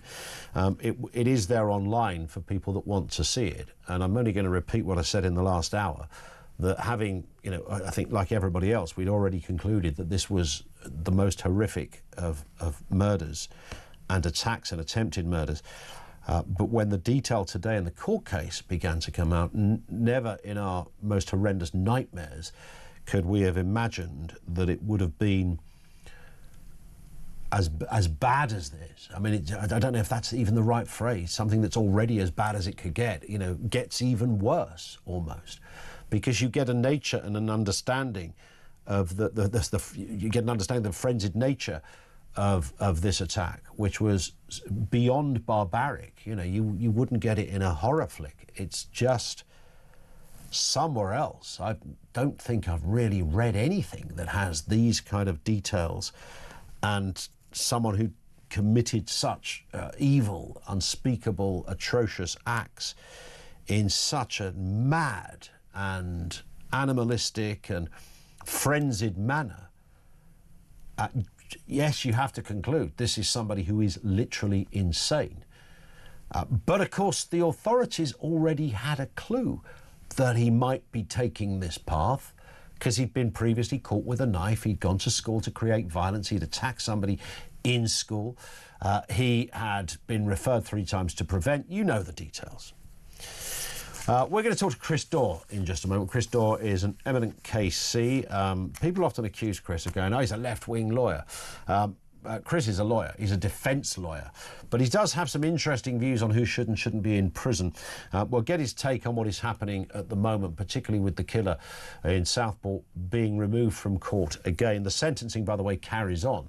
And I would imagine there's every chance he's not going to be there when the full final sentence is read out. Chris Dorr, KC, with us next on Talk.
across the UK. On DAB+, on YouTube, on the app, on your mobile. The home of common sense. This is Talk. Another bit of information, by the way, goodness me, this just compounds the incredulity with which we look at someone, and I'm talking about Axel Rudakabana here, who we know was known to authorities, prevent 3 times. We've said this many times. I said it just before the break. Been caught carrying a knife before. We knew had violent intentions. We've now found out prosecutors have revealed that he contacted Childline in 2019 and asked, what do I do if I want to kill someone? So you can kind of add this to the list of red flags, which were clearly not followed up. He's been removed from court for a second time and may never appear for the sentence. The sentencing continues. Judges are unable to hand him a whole life term. Of course, we know this. He was only 17 at the time of the stabbings. Let's get a word with Chris Dorr, KC barrister, author of Justice on Trial. Afternoon to you, Chris. You as a defence lawyer have been involved in some very high-profile cases involving horrific and disturbing details, and I know as a lawyer, you know, it is your job to test the case of the state in situations such as this, even when they are of unspeakable horror like this. But in terms of the detail, Chris, we are now getting, as a seasoned and experienced lawyer, I mean, I'm pretty sure even by those impressive standards and your huge experience, these are shocking. Well, they are, and I think in many ways the focus really should be on those who died and their families more than anything, because they're the ones who have paid the price for all of this. It is extraordinarily rare for children to be murdered at all. It is extraordinarily rare for children this young to be murdered, and of course it's almost unheard of, save in a tiny number of cases, for this number of children to be murdered in one event. So it is by any standards an extraordinary event, heartbreaking and desperate to see those faces on the screen of those 3 young girls. We know, and as I just mentioned, this man, the accused, or the killer, as we can now refer to him, has been removed from court for a second time, and it sounds as if this person will probably not be there for the sentencing by the looks of things. I know we've talked about this before. I've always felt rather strongly that somebody should appear in court to literally, quite literally, physically face justice. You have a slightly different view on that. Well, I'm not sure that it's in the interests of the family or of the sentencing process to have someone in court who is actively disturbing the proceedings, shouting, making noise, and generally kind of disrupting what should be a solemn and serious occasion, because whatever you make of him or any of those things, at the end of the day, this isn't about him. It's about the children who died, and it's about their families, and it's about, you know, the public seeing the process play out in a way that's appropriate for a legal proceeding. This is an 18-year-old who was 17 at the time, who clearly has, you know, very, very significant psychological issues as a very minimum, and probably something considerably more than that. And so I'm not sure that it helps anyone to have someone like that in a courtroom, kicking, screaming, shouting. It's one of those things. I understand people come down on both sides, but for me, I think the process should take priority over a desire to have somebody sitting there, whether they want to be there or not. When families have to sit through this kind of evidence, and I would assume that the families involved of the 3 young girls that were killed would already have been aware of some of that detail. It might not have been the first time, but often a courtroom is the first time some people have heard the more disturbing details of a case. It is. It shouldn't be in the case of families of the deceased, those who are directly involved as victims, or the families of those who died. They should be fully informed in advance. They should be warned in advance of the nature of the evidence, and they should be given the opportunity to decide whether they want to sit and listen to it or not. And I'm sure that will have happened in a case like this. Yeah, but nonetheless, I would imagine nothing, you know, you're used to being in a courtroom on the occasions that I've been in one, which is much say for that parking ticket moment is mostly because as a journalist. They are places that can, overwhelm people in many respects. And it's all, even when you've been in possession of certain facts, within the setting of a courtroom where, some impressive men and women in wigs and people like yourself and a judge there and the sort of the nature, the backdrop, certainly those old Victorian courtrooms of which we still have many, when that evidence is repeated in that setting, that's a fairly harrowing experience for many people, even if you're not directly affected. Certainly I've sat there and listened to some horrific detail of cases, and it's felt different in a courtroom than the pre-reports I might have read.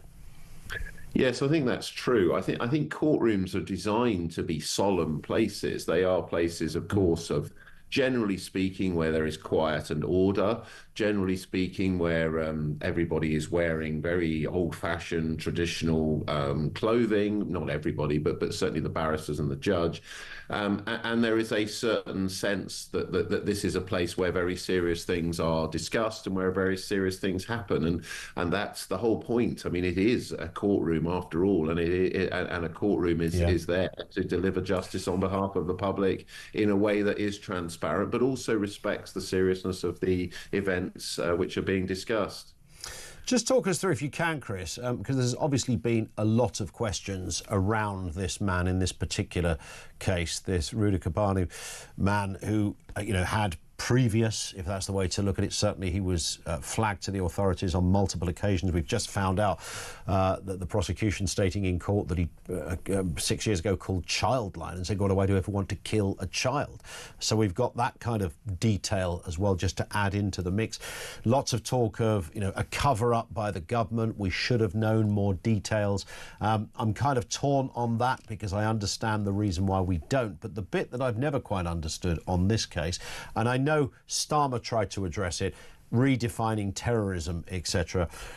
He's been charged with some terrorist offences. That's largely about having ricin in his house or his bedroom, and an Al-Qaeda manual, which may have been a website or a page on his computer. But the killings themselves were not terror-related. What do you make of that, firstly? Because many would say, well, hang on a second, if you join the dots here, he's got an Al-Qaeda manual, he's got ricin knocking around, and then he goes on a killing spree, which, the MO of sort of Al-Qaeda type, ISIS sort of killers, that sits within that kind of category. Why is this man not a terrorist killer?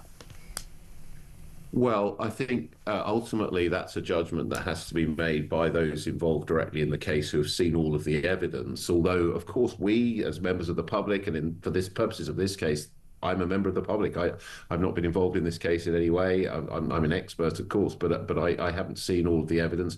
I'm not sure that it takes us much further one way or the other. It won't make any difference to the tragic deaths of these children or of those who were injured and could have equally have died, whether one defines this as terrorism or the actions of a deeply disturbed teenager. For me, I'm not sure it makes that much difference. I think it's different if you're talking about a mature adult who, I mean, you mentioned a few minutes ago, and you've mentioned again the incident that happened when he called Childline. And by my maths, he would have been 12 years old. 12 years old when he did that. Yeah. And so you're dealing with a child who's clearly gone through some extraordinarily perverted development of some kind at some stage, which has led to this behaviour. Defining it as terrorism, does it make any difference in the end? I'm not sure that it does. These young children died in tragic circumstances, and for me, it almost doesn't matter why. What matters is that they died, and what matters is that we try to learn lessons from that for the future, to pick up on these things if children are, when they're very young, making threats of the kind that you've described. plainly there has to be some mechanism to properly look into that, because it's such an unusual thing. I mean, how many 12-year-olds threaten to kill children? I mean, let alone actually do it. I mean, it's almost unheard of for that to be done by a 12-year-old and to be a serious threat. So I think when it happens, it's something that should definitely set off some serious alarm bells, and that someone should be looking very carefully at the child and their psychological development and their behaviour, because of the risk that it gets, the state that it did. And that is a different offence, is it? So you could be charged with murder, but if the murder is against the backdrop of your affinity to a terrorist group, that is a different offence, in the same way that you can assault somebody, but racially aggravated assault will carry a bit of sentence. No, it's not. It's not a different offence. It's still murder, whether it's a terrorist motive or a paedophile motive or any other motive. It's still just murder, and that's intentional, taking a life intentionally.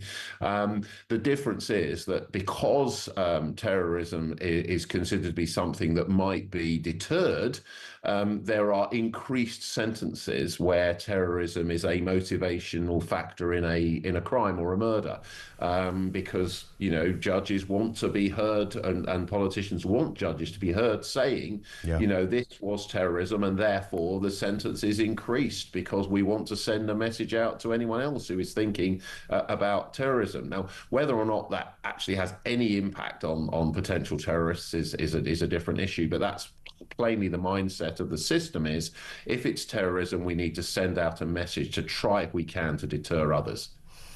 The sentencing, of course, will be taking into account the age this man was when he carried out these offences. He was 17, so therefore things like a whole life sentence will not apply. That's the law of the land. Does that need changing, Chris?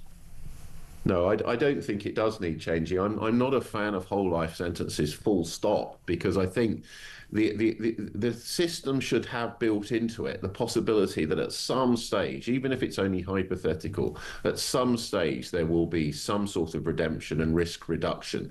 In a case like this, and not knowing the detail, not having read psychological or other reports, it seems highly improbable that he will ever be released. But if he is, I suspect he'll be an old man, and and only at a point when the parole board, in many decades' time, come to the conclusion that it would be safe to release him. That time, of course, may never come. He's charged with multiple offences, of course, murder, attempted murder, and then, of course, there's the terrorist-related stuff, the manual and the ricin, etc. We often hear judges say, you're sentenced to this amount of years for that offence, that amount of years, and they will run concurrently. We don't often hear a judge say they will run consecutively. Well, we do, but not for life sentences, because obviously by definition you can't have consecutive life sentences, because we only get one lifetime. So life sentences always run concurrently, and the only issue that matters for a life sentence is the minimum term that is set by the judge, which means the absolute minimum that the person will spend in prison, and that is the figure which we're going to hear from the judge at some point today. A life sentence, as I understand it, is different than for somebody under 18. The minimums change, is that right? Yes, that's right. Although he, of course, is now 18 and therefore is being sentenced as an adult. But yes, there are differences, and the levels of sentence for those who are 17 at the time of the offence are different, and indeed the sentencing is different for 18, 19 and 20-year-olds too. So he'll be sentenced as an adult, even though he committed these offences as under 18?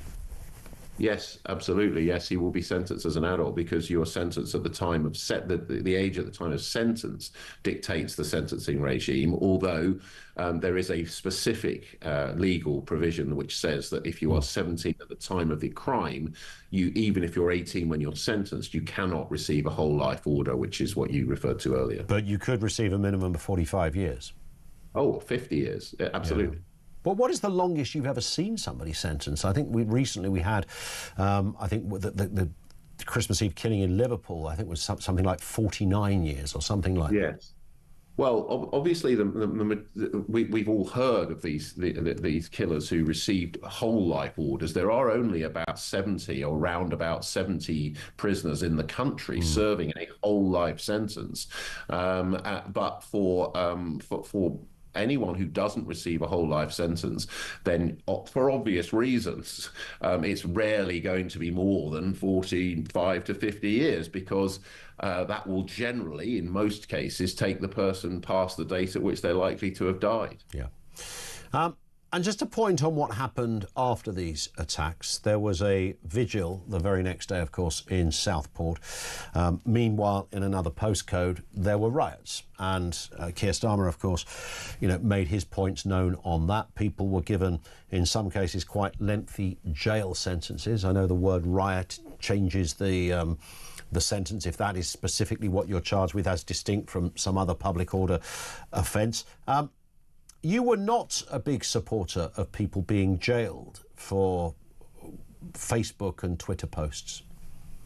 No, not at all. Our prisons are absolutely chock full. Our courts are absolutely chock full, and I don't think that prison is the place for people who make offensive, angry, abusive comments on the internet. I just don't think we have the capacity in our system for those people to be locked up. And there is obviously an argument to be had about freedom of speech and freedom of comment, even if you want to be offensive. And for me, I think we've got to the point where we are too willing to have police involvement in things that happen on the internet, often on international websites where there's no prospect of tracking the people down or what have you. And I think the police's time is much better spent on our streets, policing the streets, rather than policing the internet. Yeah. And just a final one on Keir Starmer, because he, of course, stood accused of not giving enough information about this. He said he would prejudice a trial. I understand he took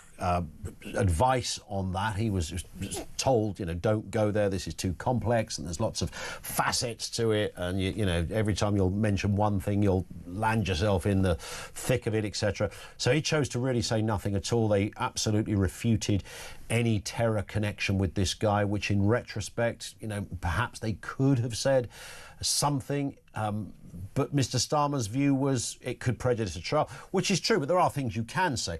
The reason I raised that, Chris, when the riots took place, Mr. Starmer was very quick, along with Angela Rayner and others, to talk about far-right protesters. A lot of those people who ended up before a judge pleaded guilty. They were advised to plead guilty. They thought that was the best way. Had it gone to trial, to full trial, would a defence lawyer like yourself have argued, my client can't have a fair trial because the Prime Minister has already prejudiced the trial by telling the world that my client is a far-right lunatic? Well, I'm sure that some of the lawyers may have sought to argue that, but it wouldn't have just been the Prime Minister. And the Prime Minister, of course, is not just the Prime Minister. He was also the Director of Public Prosecution. So he would know better than anyone what you can and can't say to avoid prejudicing a trial. I mean, he may have taken advice, but frankly, he didn't need it. You'd be a bit worried if he didn't know the rules, wouldn't you, if he was running the whole prosecution system for a few years? True. No, I mean, I think the Prime Minister and any politician who dives into a case that's before the criminal court and starts making comments about it, particularly if it's done in a way deliberately to antagonise and to wind up the public and to make emotional remarks, it's just unwise and unhelpful for that to happen. And that would include the far-right comments as well? Of course, absolutely. I don't think politicians, and we've seen it rather too much in recent years, particularly from the last government, but also, frankly, from all governments, politicians are all too willing to go on TV or on the radio and give their personal opinion, often based on zero knowledge of the evidence about a particular case. And the legal system then has to pick up the pieces of those politicians doing that and find a way to ensure there's a fair trial. It would be much, much better if politicians stayed out of legal matters until they reach the conclusion. And once they've been concluded, anyone's entitled to have their say. Chris, as ever, thank you. Always a thorough chat with Chris Daw, KC. You might want to respond to what you've heard from him. Originally, we were going to have Chris on to take some legal questions, not about your parking ticket or your speeding fine, but stuff that's a little more deeper than that into the criminal justice world. It wouldn't have been quite appropriate to get into that today. I thought his responses were really interesting on Southport and the legal mechanisms that surround that particular case, including, as he just said there, the Prime Minister should, well, essentially butt out of anything, regardless of what it is. 0344 499 1000. Back with more calls from you coming next.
Miliband and Starmer, they're never in the country. They're always trotting off somewhere else. Ultimately, net zero will only do one thing, make them feel better on the world stage, but it will destroy our economy. It will massively risk our energy supply. It's already been proven. We can't rely on what they're doing. It's also taking apart large tracts of prime agricultural land where Ed Miliband is plastering solar panels against community objections in many cases on an enormous scale. There's one in Norfolk that's north of 4,000 acres.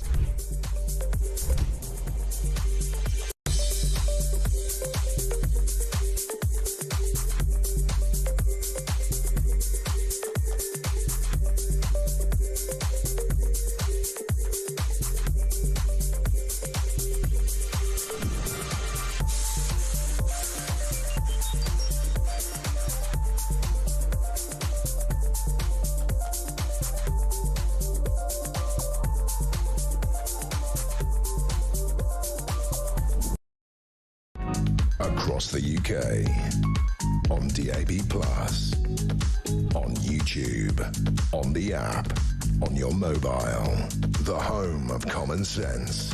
This is Talk.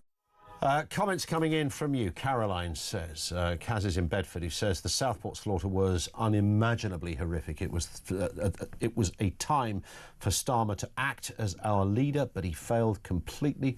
Where was the empathy or sensitivity to convey the raw grief of the nation? It was this emotional disconnect that sparked the riots. Starmer chose to focus on asserting his legal and political power, but his weakness was graphically exposed by this gross catastrophe. Shame on him for using this tragedy to label a distressed public as far right and assert his power over free speech. I think that's bang on, frankly. Regardless of what you think of his, even if you park the far right thing, which we shouldn't, but even if you want to just put that to one side and say, well, we can dissect that about in a number of different ways.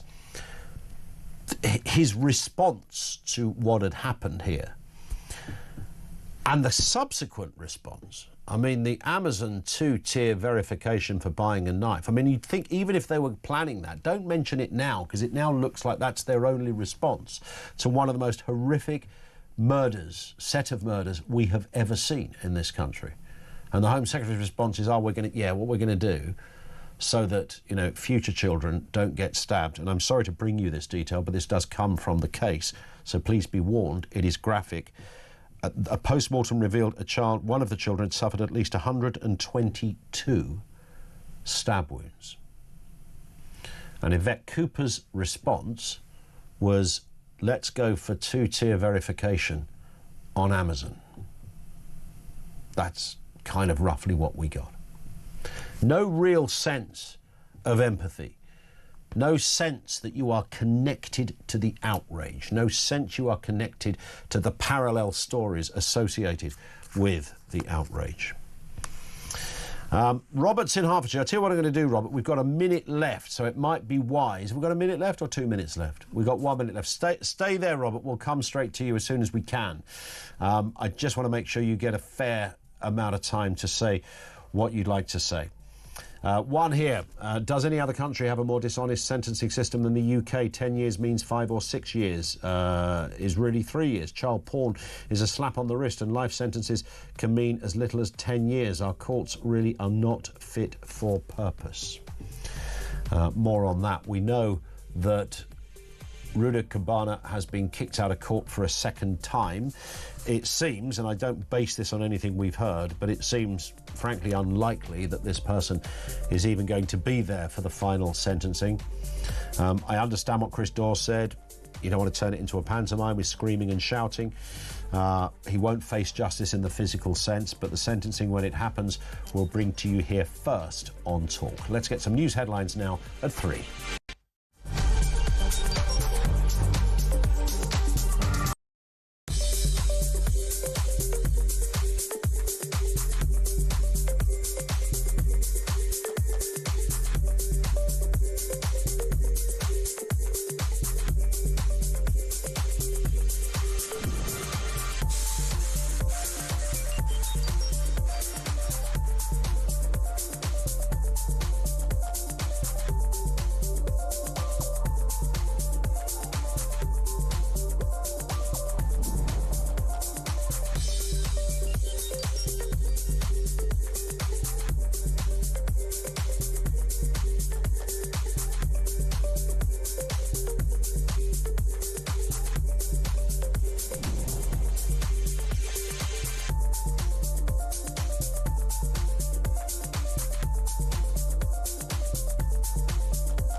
Across the UK, on DAB+, on YouTube, on the app, on your mobile, the home of common sense. This is Talk.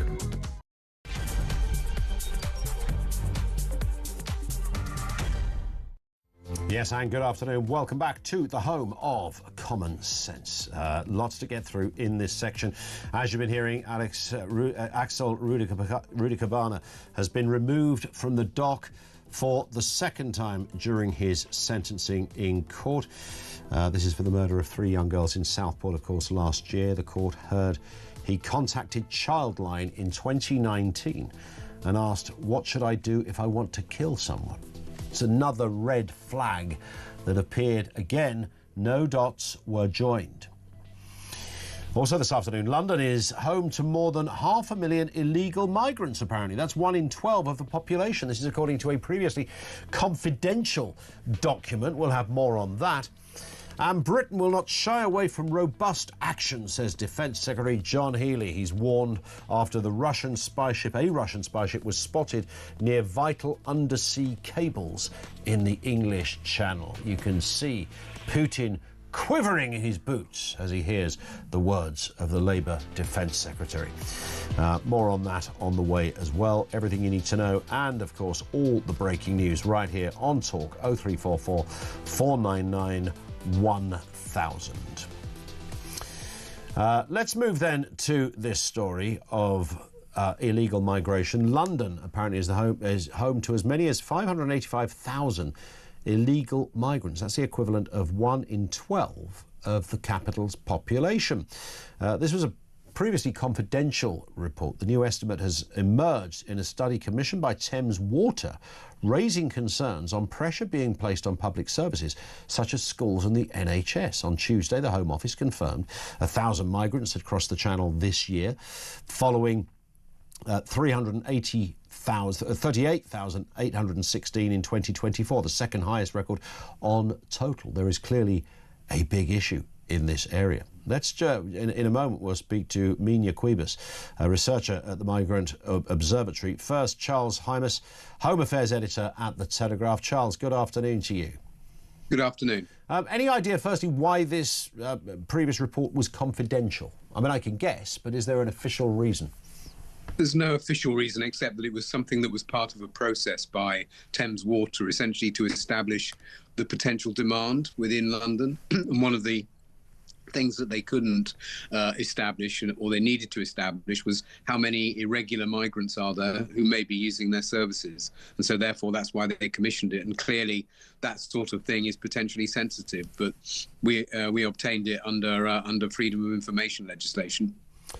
What a curious way that a stat like that can come out from Thames. I thought it was a typo when I first read it this morning. Thames Water, how on earth, what are they doing involved in this? But it makes perfect sense, and this is the upshot. So we now know this incredible amount of people that are illegal. It could be up to 585,000. That's I guess, the extreme end of possibility. Is that right? Yes, so they've got a very broad range. At the low end, you're talking about 390,000, and in the middle, just under 500,000. So you're probably, it is around 500,000 according to their estimation. Do we know anything about the backgrounds of people? There's a temptation to say, and some would say being generous, overstayers on visas and things like that. Would that be an example of many of these people? I think the main numbers that they say account for this figure are overstayers, people who arrive on a legal visa and then overstay their time. Then obviously there are others who are failed asylum seekers. Then there's also, if you've seen all those stories about criminals who have been they're facing deportation, but then use the human rights legislation in order to fight and appeal, and therefore remain in the country. So they're included within those figures as well. In terms of getting by as an illegal immigrant, I mean, that is, I would suggest, quite tricky. Yeah, I mean, we can all imagine. Well, I could spend, cash rather than have a bank account. I'll try not to show any ID. But we live in a world where it's quite hard to get through a year, for example, without ever being asked to produce some identification. I think there's a cash economy which is operating.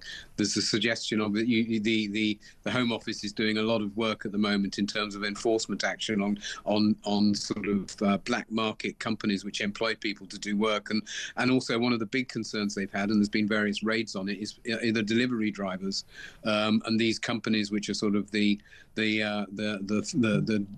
dot economy, which is essentially cash in hand and therefore drops below the radar and is not picked up. And that's how they survive. Yeah. I don't suppose for one second the Mayor of London has made a response to this. It's not really in his DNA to do so, but has there been any government response to these figures?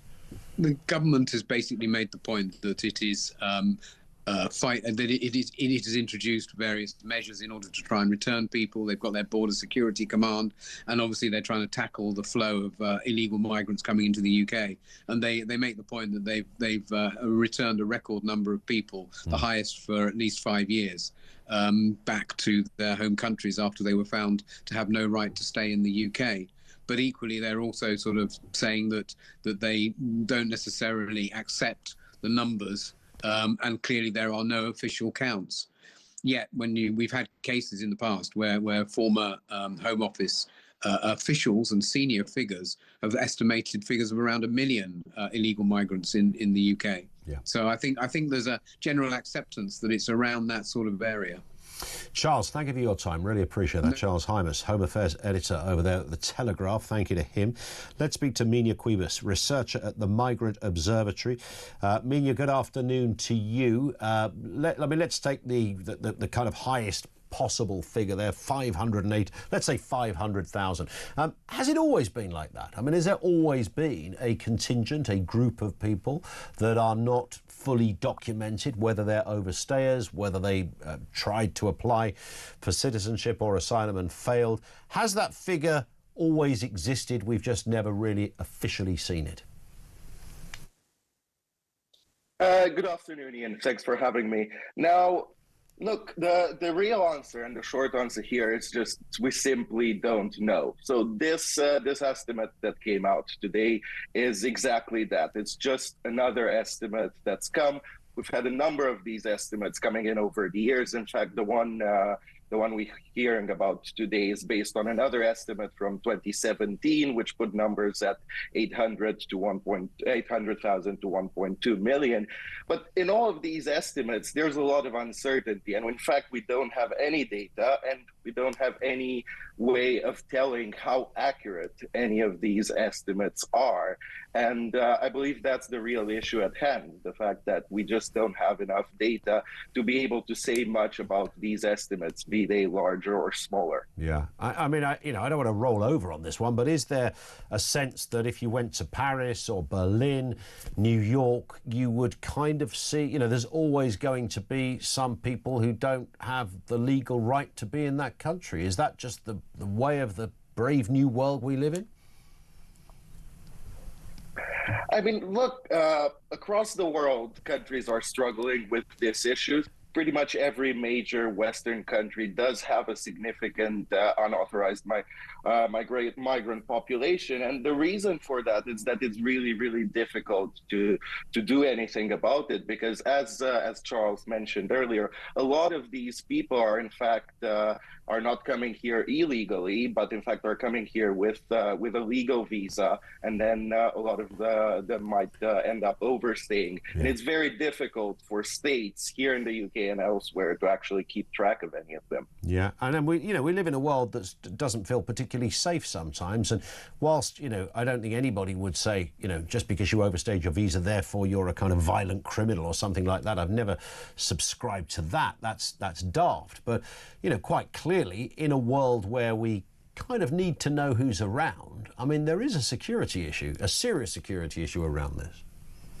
I mean, look, one point where I would push back on this is not a new issue at all. So if we look back to the 20th century, so for example, back in 1986, Ronald Reagan had to implement a massive regularization program in the US.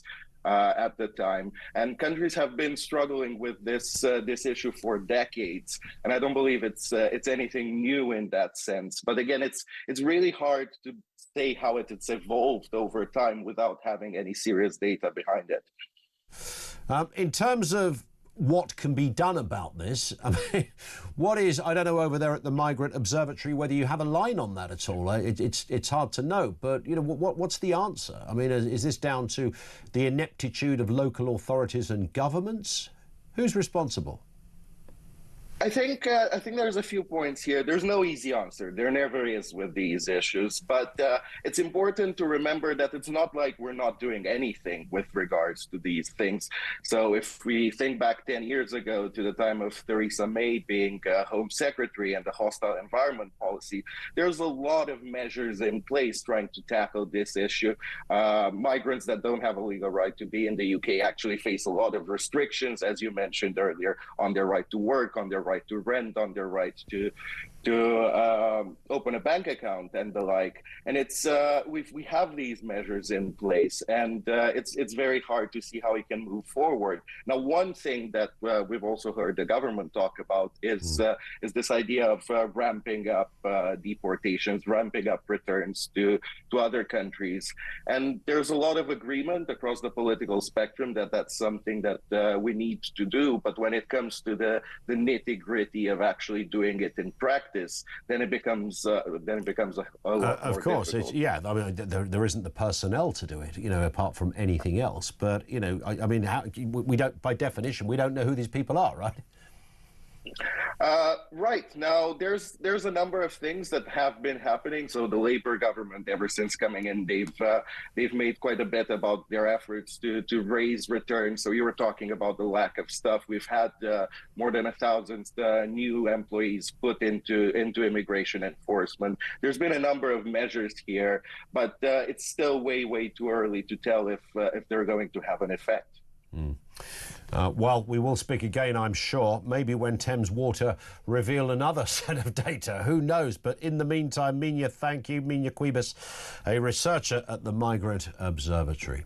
0344 499 1000 is where you will find us. John says, 1 in 12 people in London are illegal. That is shocking. This has to stop. How can a country operate its services based on this ludicrous nonsense? And look, you know, Thames Water were the people that had this report. Thames Water, because they go, hang on a second, there's a lot of people using the water here.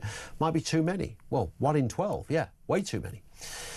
Let's go back to our main thread this afternoon. Robert is in Hertfordshire. Thank you for hanging on, Robert. What have you got for us?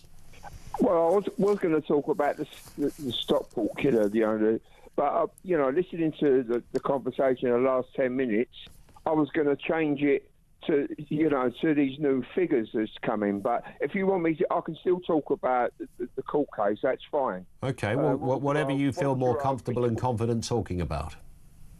Well, you know, I mean, I don't have enough time to talk about the two of them, but very quick, we'll go to the Stockport killer. What Yvette Cooper said, a statement, she should resign over it. What a stupid thing to say. What they're trying to do is to blame Amazon. I mean, my God. You know, that's going to make no difference whatsoever. But even if you thought, you know, I'm all for having a robust ID system if you're going to buy a 3-foot blade.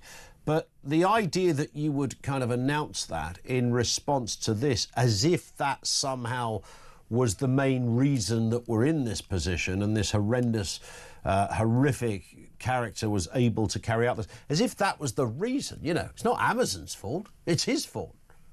No, but there's a strange... I mean, when you see the footage of when he was by the Doctor Who telephone box and he was a child actor, and to how he's gone now, like the devil, like he's like, you know, he's like the Antichrist. Something has happened there. He's been radicalised, or he's radicalised himself. But I guess we'll never know. But, you know, there's a very astute, very clever piece of defence strategy during the week. They got him to plead guilty. Straight now, he could have pleaded insanity, which would have made him he would have been locked away for life. So they didn't do that. Now, I've got a few friends who have worked the other side of the law. I've got friends who are ex-bank robbers. Now, what happens in this country, if you plead guilty, automatically a third of your sentence is reduced straight away. Okay, so what he's done. He's pleaded guilty. Well, that's not going to happen in a murder trial, though. Well, I think it would happen. No, it won't happen. There'll be it's a life sentence with a minimal tariff. Well, I'd like to think so. I mean, the best thing that can happen really is for him to be deemed, insane, and then he's locked up for life. Yeah. Well, I've got a feeling that, there's almost no way around that. I don't know what the judge will say. We will watch with interest. Robert, thank you. And the sentencing will happen at some point. It's been somewhat delayed by, on 2 occasions, that the accused has kicked off in court and been removed from court. He's currently not in court. And as a result, the sentencing continues, but without him there. People have their own views on that. I don't think you can plead insanity, guilty, not guilty, or insanity. I think you can be found guilty, and then the insanity aspect can be factored into a sentence, which in a case as horrific as this would really mean not a reduced sentence, but it would be where you served your sentence. Look, no one wants to have any sympathy with this person, but the nearest anyone would get would be by saying, well, clearly this bloke is absolutely mad, psychopathic, incredibly dangerous, and brutal, and lacking any form of empathy or understanding. He's cold-blooded, he's all of that stuff, but he's mad. And I'm not saying that as a mischievous pejorative. I'm in the true sense of the word. This man is clearly insane, and the details of the case are enough to convince anyone that that is clearly what has happened. So I do wonder whether he will be serving time in some other setting other than a conventional prison. That said, we've not yet heard, I don't think, anything that has suggested a lawyer is putting forward that case. So maybe not, having said all of that. But we do understand the verdict will happen certainly this afternoon. And we'll bring it to you here first on Talk. 0344 499 1000.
Miliband and Starmer, they're never in the country. They're always trotting off somewhere else. Ultimately, net zero will only do one thing: make them feel better on the world stage, but it will destroy our economy. It will massively risk our energy supply. It's already been proven. We can't rely on what they're doing. It's also taking apart large tracts of prime agricultural land where Ed Miliband is plastering solar panels against community objections in many cases on an enormous scale. There's one in Norfolk that's north of 4,000 acres.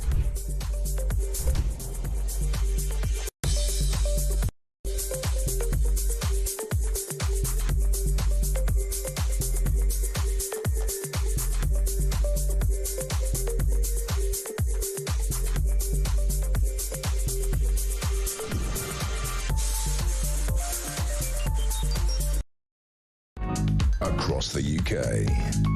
On DAB+, on YouTube, on the app, on your mobile. The home of common sense. This is Talk. It is Talk. This one from Michael Ward, who says, I can't speak to you because thinking of the horrors of today will make me break down in an uncontrollable rage and tears. What the hell has happened to our country? Our best friend has a successful dance studio which my 6-year-old granddaughter attends. How can the horror of what happened not be classed as terror? We are terrified. What is the future for our grandchildren? I'm seriously considering not watching or listening to the news anymore, as to bury my head in the sand seems a happier alternative. We just can't do that, though. But the problem is that little people, like working class people, can't do a damn thing about it. Will we ever stop the horrors? There seems to be a sort of, I don't know, there's always been horrific things happen. There's a curious contagion. It feels, I don't know. I don't want to see any repeats of this. But you know, people with mad or ill intent seem to go to ever more elaborate lengths to manifest their thirst for some kind of, or their appeasing of their anger of whatever it is that's going on in their sick minds, whatever it happens to be. Pav is in Harrow. How are you doing, Pav? Ian. Not my normal tone for obvious reasons, but I just want to preface what I say with, hopefully, nobody tries any political games and shenanigans off the back of this. This is a countrywide issue with what's gone on, and whatever our political divides and otherwise may be, this is really an attempt for us to have some idea, God only knows we'd never be able to do it, as to what those families must be going through, knowing, as Julia revealed, and for a consummate professional like her, Ian, to break down that a child had been stabbed 85, 122 times. I mean, it's unfathomable. Yeah. And that's not doing justice to anything. I'm not even going to try, because anything I say will, to me anyway, will sound inane and quite hollow.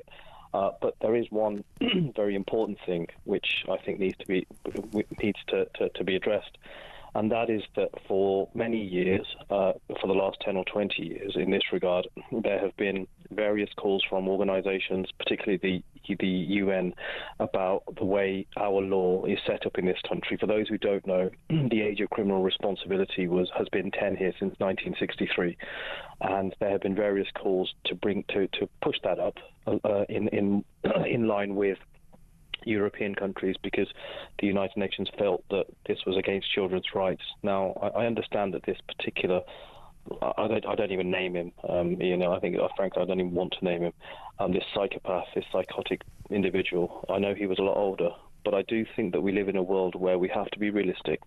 Children, even younger children in their early teens or perhaps even younger, are potentially open to all sorts of radicalization, all sorts of indoctrination from the internet.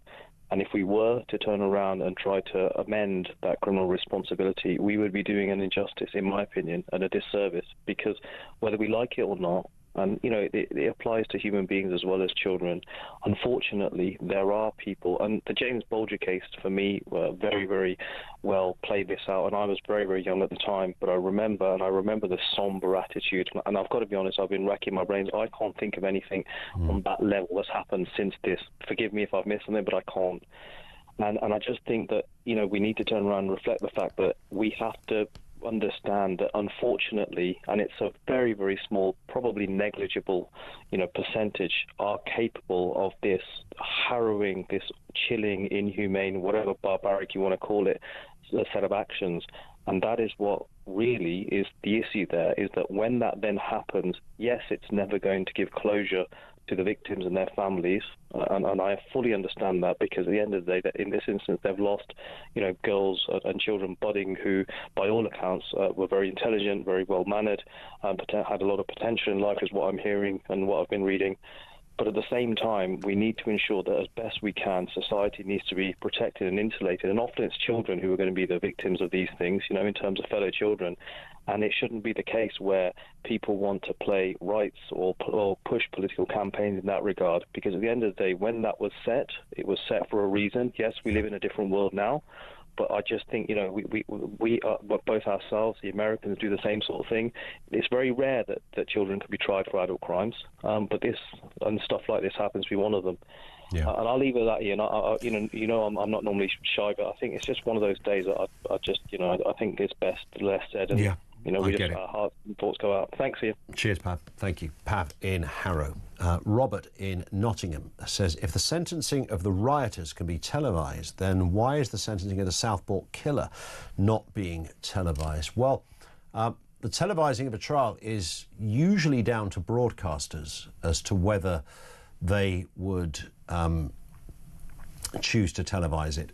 You will have heard Julia, and a little bit that we've touched on, but I've tried to swerve it, to be honest, read out some of the details, which I have in front of me, of the moments leading up to the death of 3 kids.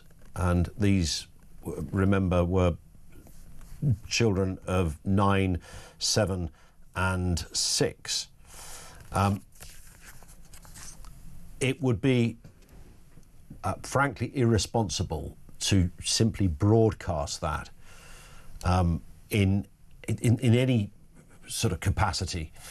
There is also the possibility that that particular Crown Court judge has asked for it not to be televised, but that would be the logistics of it if that was the case. But I think many broadcasters, yes, you can look at it afterwards. I'm looking at this detail now, and you can say, well, I could possibly read that bit, but not that bit. And I think the bit there might be challenging or difficult or just too grotesque and horrific to read out. But if you simply played a feed of a judge reading it all out, I think that might just... This is so bad, this stuff. It's there to be read on all of the news organisations' websites. You can see the details there. But it does come with a warning that it is just more than heartbreaking. It is absolutely horrifying. More comment from you. This is from Matt in Shrewsbury. Wondering what a watch list actually consists of. Unless someone like the Southport killer is under 24-hour surveillance, how is it possible to prevent atrocities that people like him carry out? His father stopped him from going to his old school the week before the murders. He should have been sectioned then, if not before, with what we know about his violent history. Well, that's absolutely bang on, isn't it? I mean, how, you can say there was one figure, I can't remember how many tens of thousands it was, that were potentially on a terrorist watch list. I think there was a gradient, if that's the right way to look at it, of potential danger or reasons why they were of interest, and I understand that most of them were not people who were likely to stick a bomb under a building anytime soon, but they were still of interest to the authorities. You couldn't possibly ever, as Matt says, you could never ever follow all of those people 24 hours a day. Just couldn't be done. But with something like this individual, you are forced to wonder that there were so many red flags. The times he'd been caught carrying a knife, the violence when he had gone back to his school, not the week before these killings, but previously, and he'd attacked somebody, I think, with a hockey stick or something. And I did read today as well, which is just horrendous, that the person he attacked apparently was getting... Him and his family were getting grief because somebody had suggested that the person he attacked had bullied him and turned him into this animal, which is not true. But, of course, you know how social media works. People throw around all sorts of stuff. Every day I get somebody tell me, why are you not talking about this aspect of the case? Why are you not talking about that? The fact that he shouted Allah Akbar and all of this. But because he didn't, and because they're not facts, they're just stuff people said on Twitter, which has become a kind of a default place, and some people believe it. If you're reading stuff on Twitter, unless it's come from a very reliable news source, and even then you might want to double check it, but anything else, triple check it and then triple check it again. Often a swift search online will give you the answer very quickly as to what it is. But there's so much of it out there. I really hope, when people talk about the new media, and Elon Musk says, you are the new media now, pointing to all the people. Really? So that's a good job. What next? Are we going to have Musk or someone else point to us going, you are the new medical people in the world. You can perform operations. You don't need any qualification or any backstory or, you know, ingenuity or idea about journalism. They just say stuff on social media and that'll pass. Well, now, be careful what you wish for. I love social media. It's got a place. But it's a bit of a cesspit, right? I think we can all agree on that. But not a day goes past where somebody doesn't send me something that is demonstrably untrue. And often not said with any kind of malice. It's like, Ian, why are you not talking about this? Because it's not true. That's the reason why. 0344 499 1000. And thank you, by the way, Robert in Nottingham, for your kind comments about how we've covered this trial as well. Thank you. 0344 499 1000 is the number. 87222 is how you can message us, and we'll be back with more from you next.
Across the UK, on DAB+, on YouTube, on the app, on your mobile, the home of common sense.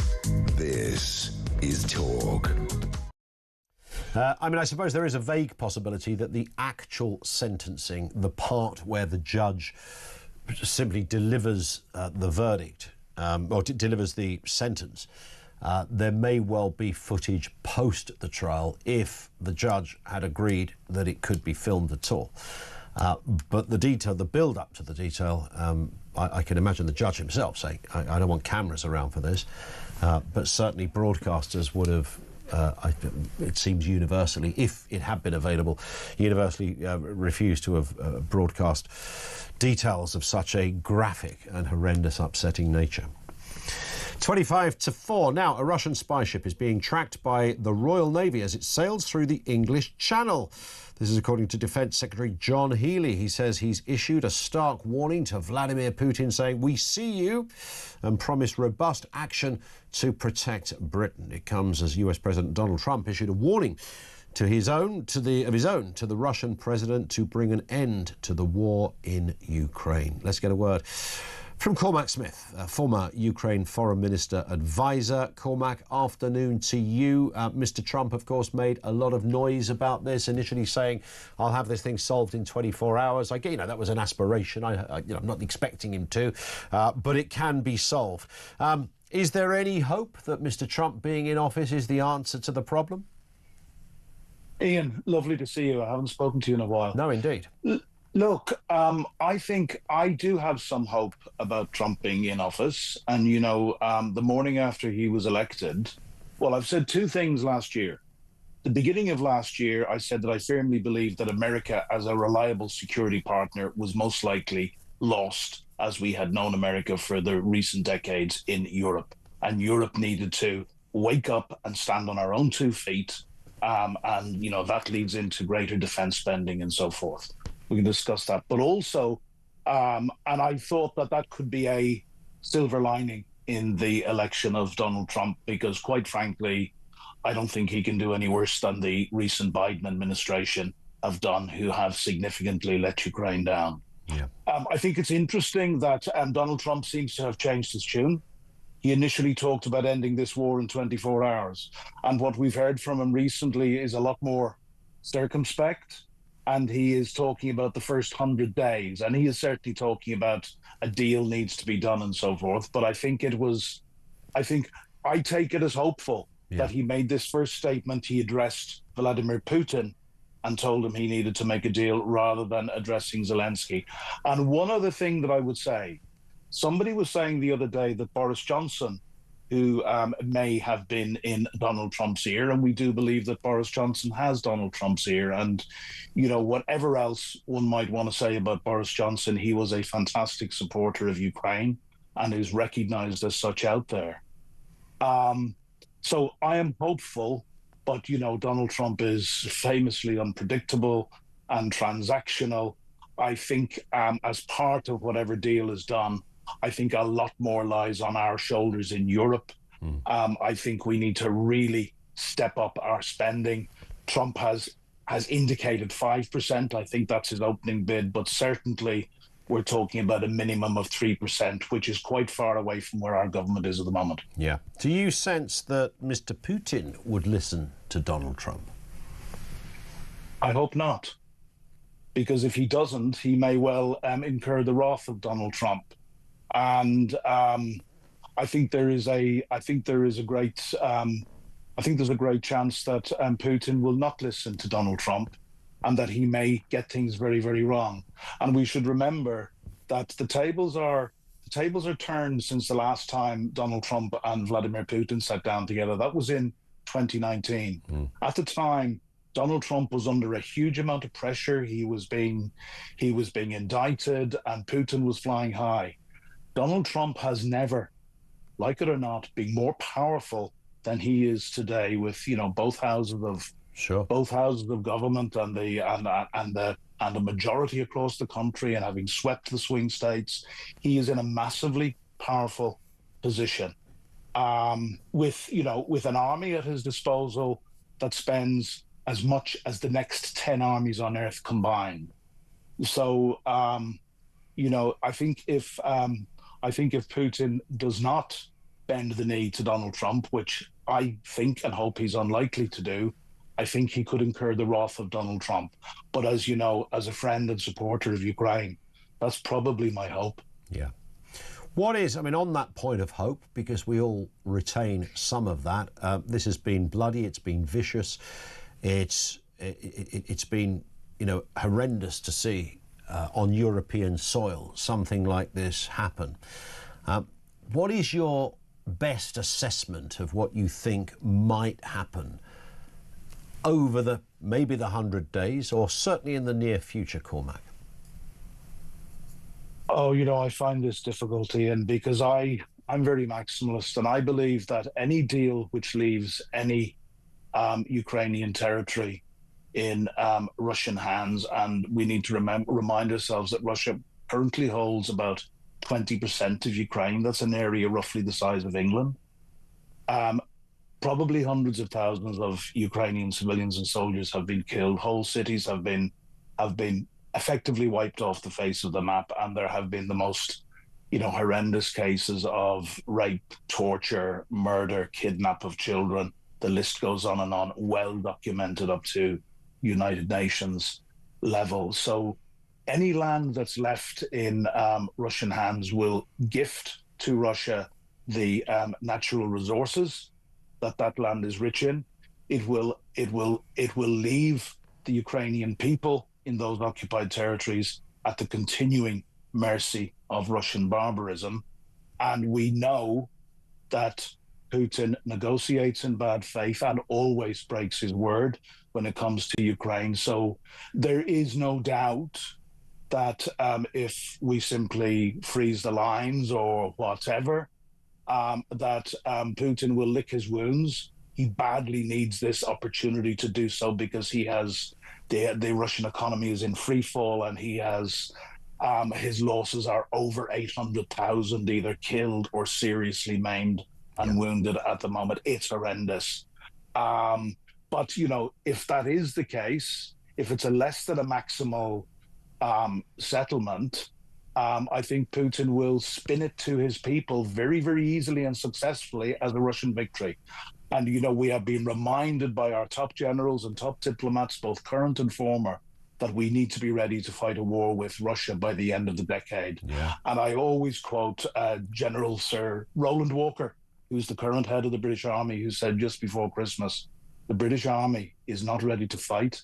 And if we're not ready to fight, we're not ready to deter.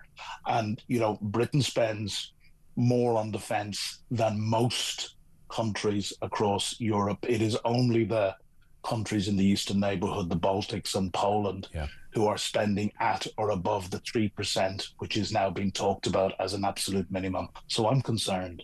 I'm not just concerned for Ukraine and my friends there, but I am concerned for Europe. Europe really needs to stand up and come together and face down this threat, because Uncle Sam may not be there for us in the future. That's a fair point. Does it have to end? Does Ukraine have to end where, which often seems to be the case in these kind of standoff situations, where both sides feel they have victory? Is that the kind of layman's answer to this? They both got to feel, Putin's got to feel he got something, Zelensky and the Ukrainian people have got to feel that they got something too. Is that how it's likely to pan out ultimately?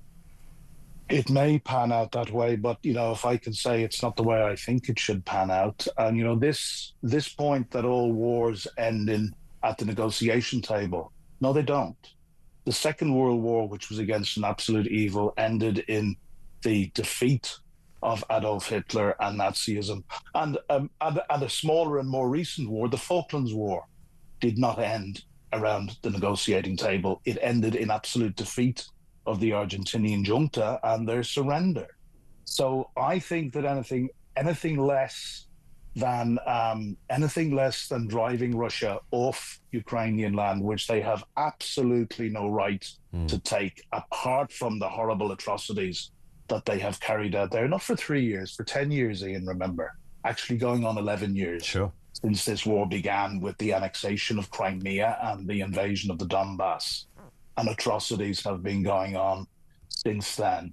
So, you know, anything which concedes, and we've got to ask ourselves, why should we concede? If 20 or 25% of England, take some of the southern counties, were invaded, cities wiped off the face of the map, and our people were treated in the horrendous way with rape of women, children, babies, torture, all the horrible, horrible things that I can enumerate that are well documented.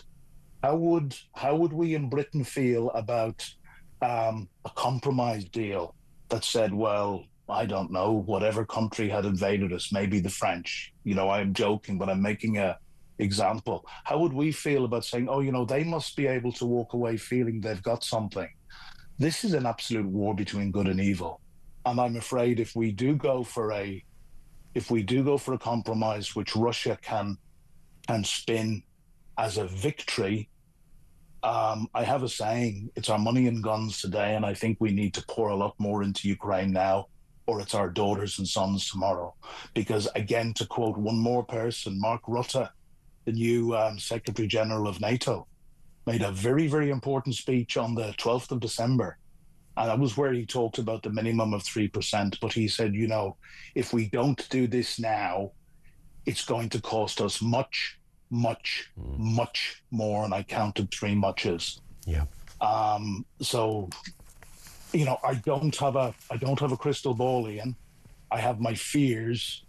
And my fears is that there will be some sort of a very unjust compromise that will leave some sort of a victory to Putin.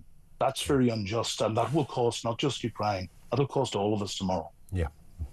Cormac, thank you as ever. Really good to speak again as well. Cormac Smith, he was the former advisor to the Ukrainian foreign minister. Thank you to him. Never sure how that pans out. Will Trump? I mean, Trump cannot surely deal with this any worse than Putin would have done. His global initiatives have been noted, I think, around the world, even from his critics, those who pathologically hate Donald Trump, say, yeah, but, you know, what he did on the Middle East was kind of, in the Abraham Accords, etc., was kind of getting there. Can he bring Saudi Arabia into the mix? I mean, that would be the kind of bullseye for diplomacy if he could. And ultimately, Ukraine and Russia. If Putin is able to listen in any shape or form or understand the potential upshot of not listening to Donald Trump, and they could be huge, then, and I don't mean in a military sense, I mean they could be huge in all sorts of respects, then he'd be a fool. But Putin is a lot of things. He's not a fool. So he has a plan. Trump has a plan. Zelensky has a plan. The EU have their own plan. It's on their doorstep, for goodness sake. Where do we go from here? And isn't it interesting, by the way, and I said this at the time, when the invasion of Ukraine first happened, we talked about it on a daily, literally every single show was Ukraine for weeks. It didn't change, and understandably so. This was on European soil. And I can almost count on one hand the statements we heard from the big wigs over there at the EU. You might think, bearing in mind the EU members literally landlocked to Ukraine, there would have been there were a few press conferences, but if you think of the role of Putin and the role of Trump and the kind of things he says, don't you want to hear that from Ursula and co and predecessors and subsequent EU leaders? Wouldn't you want to hear something a bit like that from the EU people? And people scratch their head and go, what's wrong with the EU? Well, that is exhibit number one, said flipping naff all on what's going on over there. 0344 499 1000. We are, of course, keeping you up to date with coverage of what is happening in the sentencing of the Southport killer. Some of the details, many of the horrendous and gruesome details have emerged today. Things we didn't know. We knew this was bad. I think most people will say we had no idea. Never in our greatest nightmares could it have been as bad as this in terms of what happened on that horrendous day in a holiday club, a dance club for young girls in Southport. It is beyond horrific. The sentencing is taking place. It is a lengthy process, of course. The sentencing, the bit called the sentencing, also encompasses victim impact statements. They can understandably and correctly take some time. That is all part of it. The judge will invariably sum up in lots of detail, correctly so, the individual cases against this man. I mean, he's charged with multiple cases, 3 murder and multiple attempted murder, and some other terror-related issues as well. The judge will have something to say on all of those, and I would suggest on an individual basis as well, and again, correctly so. So this is a lengthy process. Russell Quirk is here after the news at 4, by the way, on Drive, so this doubtless will come while Russell is on air, but the sentencing is taking place. But the bit that we wait for, how long is this man going to be locked up for? That could still be some time, but we are right across it. We'll bring it to you first here on Talk.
people like me, we scream this from the rooftops all the time. Who's, oh, you're sensationalist, rabble-rousers. But, you know, is it rabble-rousing? Is it sensationalist to say, couldn't 40 million quid be better spent than on diversity officers in a health service?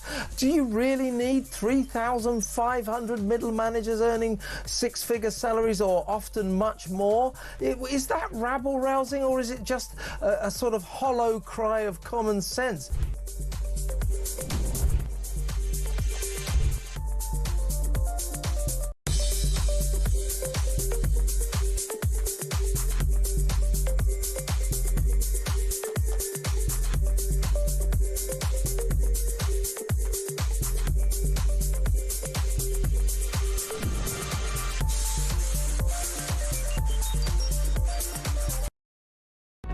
Across the UK, on DAB+, on YouTube, on the app, on your mobile, the home of common sense.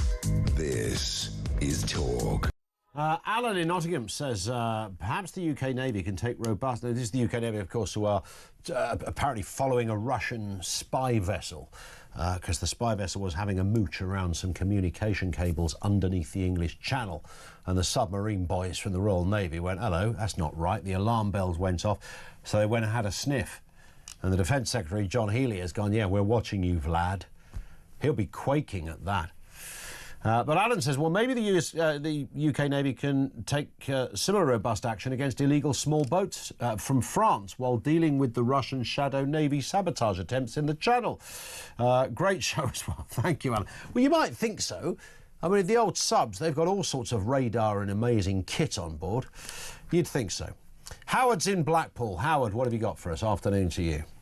Good afternoon, Ian. Hi. I think it's a general idea which could be applied here that for this prisoner who's been kicking off today, they could probably apply the American model, where I've seen it on television, where prisoners have been shackled to a sort of wheelchair device, and if necessary, gagged and have spit hoods put on them and being brought into court.